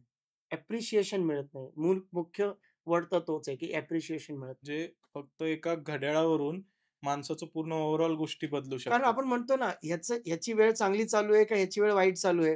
ह्याची तर वेळच नाही. मी हां. काय बोललो ही पर्सनल गोष्ट आहे. ही बरोबर. अत्यंत पर्सनल गोष्ट आहे. आणि कधीच कोणी कोणाला घड्याळ गिफ्ट देऊ नये.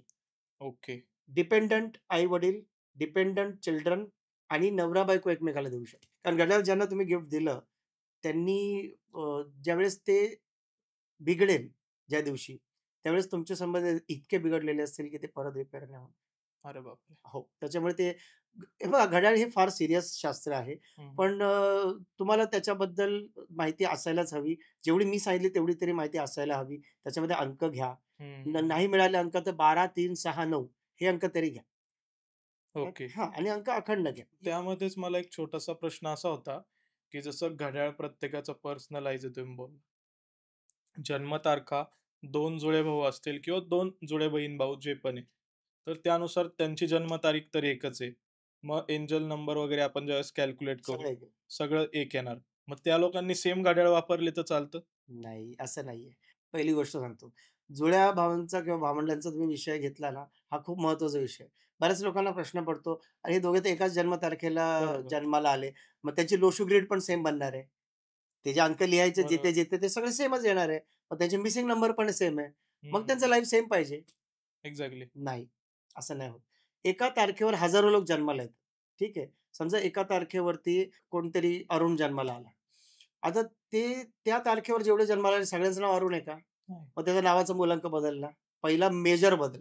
कारण नावावरती किती महत्वाचं आहे आज बघितलं आपण. बरोबर. कुठली कंपनी लिस्ट दाखवली पूर्ण, की 5 वर नाव आहे. टी सीरीज काय करून दाखवलं. किती नाव अमूल 5 वर आहे. टी सीरीज 5 वर आहे ना. सो नावाचा सगळ्यात मोठा रोल प्ले आला. नाव विथ आडनाव भाग्यांक बदलला. नावाचा मूलांक नेम विथ सरनेम भाग्यांक तो बदलला. तिसरी गोष्ट त्याचा मोबाईल नंबर वेगळा. त्याने फील्ड कोणती चूज केली. तो त्याच्या फ्लोमधल्या फील्डमध्ये आहे का तो त्याच्या अपोझिट फील्डमध्ये अपोझिटमध्ये असेल तर स्ट्रगलच करणार आहे. आणि हा जर आपल्या बरोबर फील्डमध्ये असेल तर तो चांगलंच करणार आहे. म्हणजे मी तर उलटं म्हणेन की त्याची फक्त जन्मतारीख सेम आहे. बाकी सगळं वेगळं आहे. सगळे नंबर तो कुठल्या घरात राहतो तो नंबर वेगळा, तर तो कुठलं काय घड्याळ वापरतो ते वेगळं, तो कुठलं काय त्याच्यामुळे स्टँडर्ड नियम असं काही नाही त्याला घड्याळाला. हां, ओके. पण एक काही-काही स्टँडर्ड नियम आहेत ते मी तुम्हाला सांगून ठेवतो, की जे स्मार्ट वॉच आहेत ना, ते हं. डॅमेजिंग आहेत.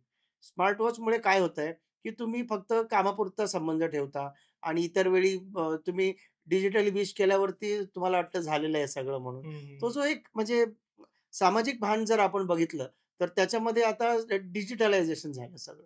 बरोबर, बरोबर. बघा प्रत्येक गोष्ट दुधारी तलवार असते. तिचा एक भाग चांगला आहे, की आता आपल्याला इतक्या लोकांपर्यंत इतक्या कमी वेळेत एफर्ट्समध्ये पोहोचता येतंय.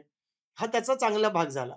पण म्हणून सगळंच आपल्या पर्सनल रिलेशनला पण डिजिटलवर आणणं कितपत योग्य आहे. नाही. मग त्याच्यामुळे काय होतं ना, की ज्या घरात म्हणजे ज्याच्या बेडरूममध्ये डिजिटल असेल, काहींचे डिजिटल असे घड्याळ असतात हं, आडवे असे किंवा भिंतीला हं. आणि ते जर बेडरूममध्ये असेल, तर हसबंड वाईफ रिलेशन तिथे प्रॉब्लेमॅटिक होऊ शकतं. हो. कारण तिथे कट टू कटनेस नाही पाहिजे ना. हं, हं. डिजिटल कट टू कट आहे. बरोबर. मग कुठे चालेल? ते दुकानात लावा, ऑफिसमध्ये लावा. ते पण बघा तुमचा व्यवसाय कसा आहे ते पण बघायला लागेल. तुम्हाला खरंच डिजिटलची आवश्यकता आहे का? जर नसेल तुमचं गोडाऊन आहे, तुमचे फिक्स हे आहे, तुमच्याकडे डीलरशिप आहे. तुम्हाला काय गरज आहे डिजिटलची? बरोबर आहे. तुमची रिक्वायरमेंट बघा ना, त्याप्रमाणे घड्याळ ठरवा ना कुठलं असावं ते. शोरूमचं घड्याळ वेगळं, गोडाऊनचं वेगळं, ऑफिसचं वेगळं. त्यात कुठला व्यवसाय आहे, तुम्ही त्याचं वेगळं. प्रत्येक बिझनेसच्या हां, पण काही स्टँडर्ड नियममध्ये आपण असं म्हणू, की 7 आणि 6 हे नंबर फार महत्त्वाचे असतात. ज्यांच्याकडे 6 आणि 7 दोन्ही नाही, त्यांचे नातेसंबंध टिकायला प्रॉब्लेम होतो. मित्रमंडळींपासून ते हसबंड वाईफपर्यंत. आणि 6 आणि 7 पैकी जर एकच कुठलातरी आला, तरी 50% एनर्जी आहे. ओके. आणि 7 नसेल तर लोकांची मदत मिळायला प्रॉब्लेम होतो. हं, हं, हं. 6 नसेल तर हाताखालचे लोकं टिकायला, आपले फॉलोवर्स आपल्याला आपलं ऐकलं पाहिजे, हे व्हायला प्रॉब्लेम होतो. सगळं स्वतःच करावं लागतं. 7 किंवा 6 पैकी मिसिंग असेल काहीतरी एक, तरी तुम्हाला तुमची कामं करायला लागतात बरीचशी. तुम्हाला फारशी मदत नाही मिळत. ओके. हां, मग अशा लोकांनी काय करावं? सिल्व्हर आणि गोल्डन मेटल मिक्स कलर हं, हं, हं. असं रिस्टवॉच तुम्ही घाला. जर तुमच्याकडे ह्यापैकी 1 अंक नसेल किंवा दोन्ही अंक नसतील ओके. आणि त्याला अजून एक पर्याय म्हणजे अगदीच जनरल बोलायचं झालं तर गोल्डन स्ट्रॅप असेल ना, तर चांगले ते वॉच. ओके. पण त्याला जाळी नसावी. त्याच्यात खूप नियम आहे. मी त्यात पडत नाही आता.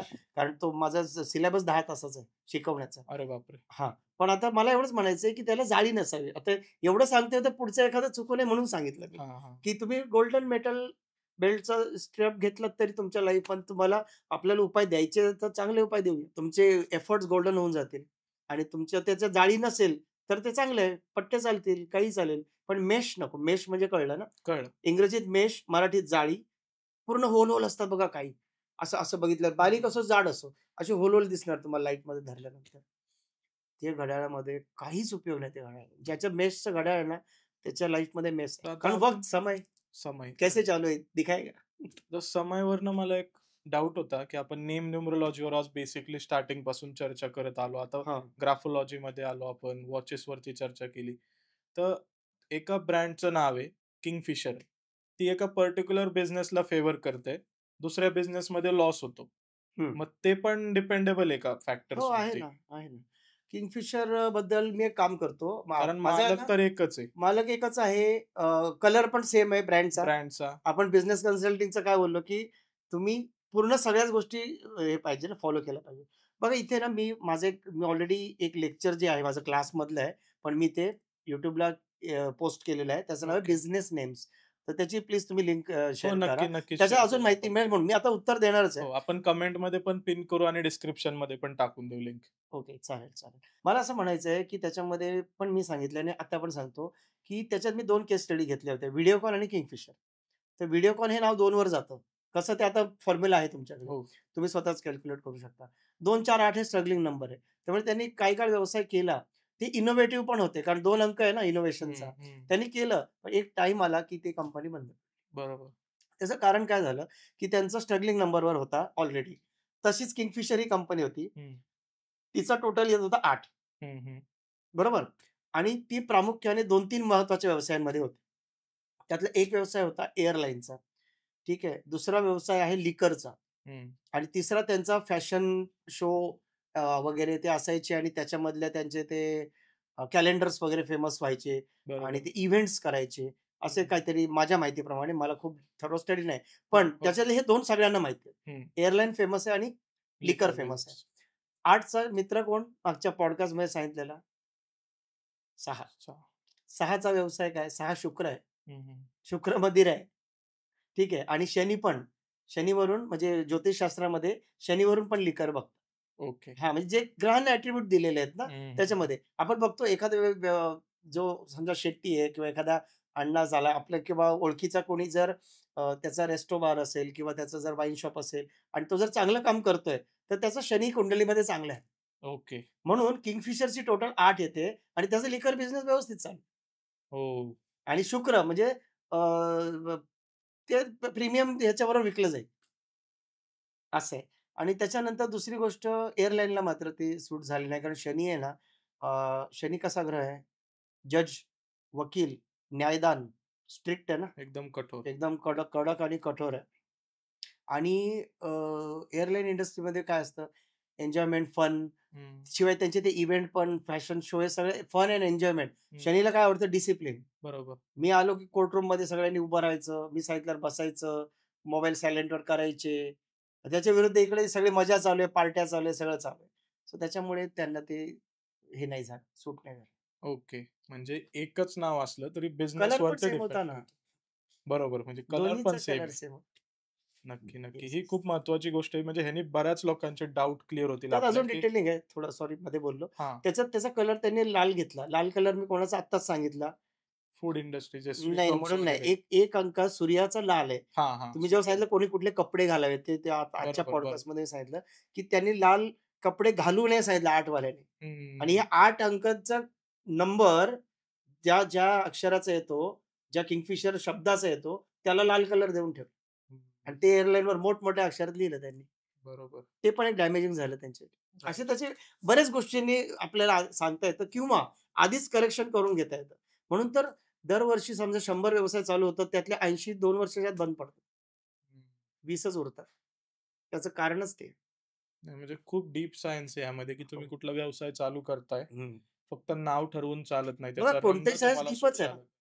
कोणताही सायन्स आता घड्याळाचं पण तेच आहे ना, डीपच आहे. बरोबर. वास्तू पण किती आपण अजून माहिती देऊ शकतो जर पाहिजे तर. पण हं. ती माहितीच आहे शेवटी. जसं बरोबर. म्हटलं आपण YouTube किंवा टीव्ही आणि रील्स बघून क्लिनिक नाही टाकू शकत ना. त्यासाठी तो स्टडीज केला पाहिजे ना. ज्ञान हे समुद्रासारखं आहे ना, खूप अथांग आहे. अथांग आहे. पण जेवढं त्यात भेटेल तेवढं तुम्हाला कमी आहे. जर कन्सल्टंट बनायचं, तर तुम्हाला त्या प्रॉपर नॉलेज घेतलं पाहिजे आणि तेवढ्या केस स्टडीज केल्या पाहिजे. तेव्हा तुम्ही म्हणू शकता, की मी करतो. हं. एखादा डॉक्टर शिकतो, शिकल्यानंतर एखाद्याच्या हाताखाली, एक्सपर्टच्या हाताखाली प्रॅक्टिस करतो आणि त्यानंतर मग तो सांगू शकतो, की हां, मी आता स्वतः करेन म्हणून. Right, right. तसंच आहे सगळीकडे. ही पण सायन्सेस आहेत. ही पण डीप आहेत. ह्याला खूप नियम आहेत. त्याला उपनियम आहेत. मग ते बरोबर, नियमांचे उपनियम पण माहीत पाहिजे. बरोबर आहे. नसेल माहीत तर प्रॉब्लेम होईल. आणि नक्कीच ह्यातून भरपूर आज लोकांचे जे काही आपले प्रिव्हियस पॉडकास्टवरती पण क्वेश्चन्स आले होते, की आम्हाला हे जाणून घ्यायचंय, ते जाणून घ्यायचंय. आज त्या सगळ्यांना आपण उत्तरं दिलेलीच आहेत आणि ह्याच्या व्यतिरिक्त लोकांना करिअरमध्ये पण प्रॉब्लेम्स होते. तर त्याच्या रिलेटेड आपण गाईडन्स केलेलं आहे. तर अजून आता आपण बघूया, की आपण वास्तूवरती चर्चा केली आज, ग्राफोलॉजीवरती केली, नेम न्यूमरोलॉजीवरती केली, वॉचेसवरती केली, हो, त्यांचा कुठला कलर पाहिजे, ह्या सगळ्या गोष्टींवरती हो. चर्चा केली. तर आता आपण प्रेक्षकांनाही आपण सांगूया, की तुम्हाला अजून ज्या गोष्टी जाणून घ्यायच्यात, हो, नक्कीच. आपल्या मोरे गुरुजी आपल्यासाठी अवेलेबल आहेतच. तर तुम्हाला ज्या गोष्टी हवेत आम्हाला फक्त कमेंट करून सांगा. आम्ही मोरे गुरुजींना रिक्वेस्ट करून परत एक नवीन पॉडकास्ट करू त्यासाठी. कारण मागचा पॉडकास्टला तुम्ही जो प्रतिसाद दिलाय, आम्ही 100% सांगू शकतो, की तुम्ही हा पॉडकास्ट अजून जास्त सक्सेसफुल करताल. आणि यातून आम्हाला एक गोष्ट समजली आहे, की आता हा जो पर्टिक्युलर सेगमेंट आहे हं, आपला लोकांसाठीचा, जो पण ॲस्ट्रोलॉजीच्या रिलेटेड ज्या कॉन्सेप्ट्स आहेत, ऑकल्ट सायन्स बोलू शकतो आपण ज्याला. बरोबर. त्याला आपण असं पर्टिक्युलर 1-2 पॉडकास्टमध्ये नाही करू शकत आहे. हो, कारण हे खूप डिटेलमध्ये त्यातलं एक-एक शास्त्र खूप डीपमध्ये आहे आणि त्या प्रत्येक शास्त्रापैकी आपण रोजच्या आयुष्य जगत असतो त्याशी ते कनेक्टेड आहे. जसं आपण घरात राहतो, ऑफिसमध्ये काम करतो, दुकानात जातो किंवा आपलं दुकान असू शकतं. मग ते सगळं वास्तुशास्त्राशीच रिलेटेड आलं. हं, आपल्याला हं. जन्मतारीख असते, मग न्यूमरोलॉजीचा आपला संबंध आला. आपली जन्मवेळ आहे, आपल्या जन्मकुंडलीचा संबंध आला. त्याच्याबद्दल आपल्याला का फार बोलता आलं नाही? कारण ॲस्ट्रोलॉजी असा विषय आहे ना, त्याला पहिले बॅकग्राऊंड माहीत पाहिजे. नाही तुम्हाला काही कळणार नाही त्याचं. म्हणजे तुम्हाला 12 घरं असतात. ती 12 हाउसेस कुठे असतात? त्याच्यात जे अंक लिहिलेले असतात, ते राशींचे आहेत. त्यांची नावं काय? हां, त्यांचे मालक ग्रह कोण? ते सगळं तुम्हाला माहीत नसल्याने आपण ना मग त्याच्या पुढचं सांगायच्या आधीच इतका वेळ जाईल ना किंवा हं, तोपर्यंत बरोबर. पेशन्स थोडेसे कमी असतात प्रत्येकाकडे हं. अर्थात. त्याच्यामुळे आपण त्या विषयाला जास्त स्पर्श नाही करत आहे. पण अशी अनेक शास्त्र आहेत. उदाहरणार्थ आपण कधीतरी सहीवर बोलू. हं. सिग्नेचर काय मॅटर करते, कशी काढतो, तेव्हा काय होतं? त्यात खूप डीप सायन्स आहे सहीचं. तर ते ग्राफॉलॉजीमध्येच येतं. नाही, नक्कीच. असं. आता आपण जेवढी चर्चा केली आहे, यातून ऑडियन्सला पण समजून येईल, की आता काय-काय शास्त्रांचं नॉलेज आपण त्यांना डिलिव्हर करू शकतोय. तर जसं त्यांचे क्वेशन्स असतील, त्यांची जी रिक्वायरमेंट असेल, तसं नक्कीच आपण गुरुजी चालेल, यावरती करूया पॉडकास्ट. चालेल. आणि सो मच मोरे गुरुजी, तुम्ही आज आला. पुन्हा एकदा आमच्या पॉडकास्टवर येऊन आमच्या सर्व प्रेक्षकांचे प्रश्न तुम्ही सोडवलेत आणि नवीन नॉलेज दिलं त्यांना. त्यासाठी खूप-खूप धन्यवाद. कारण तुमचा टाईम ॲक्चुअली खूप शेड्यूल बिझी असतं. इंटरनॅशनल क्लायंट असतात, तुमचे इंडियातले पण क्लायंट असतात. सो सगळं मॅनेज करून तुम्ही आज आमच्यासाठी एवढा वेळ काढून पुण्याला आला. So much. खूप छान वाटलं बोलून आणि नक्कीच आपण लवकर एक नवीन पॉडकास्ट घेऊन येऊ चालेल. ठीक. प्रेक्षकांच्या रिक्वेस्टनुसार. आणि सो मच. तुम्ही आत्ता इथपर्यंत जर पॉडकास्ट बघितला असेल आणि मागचा पॉडकास्ट जर पाहिला नसेल, तर प्लीज मागचा पॉडकास्ट तुम्ही जाऊन बघा. त्यातून तुम्हाला अजून भरपूर अशा गोष्टी समजतील ज्या या पॉडकास्टशी रिलेटेड आहेत. Thank you.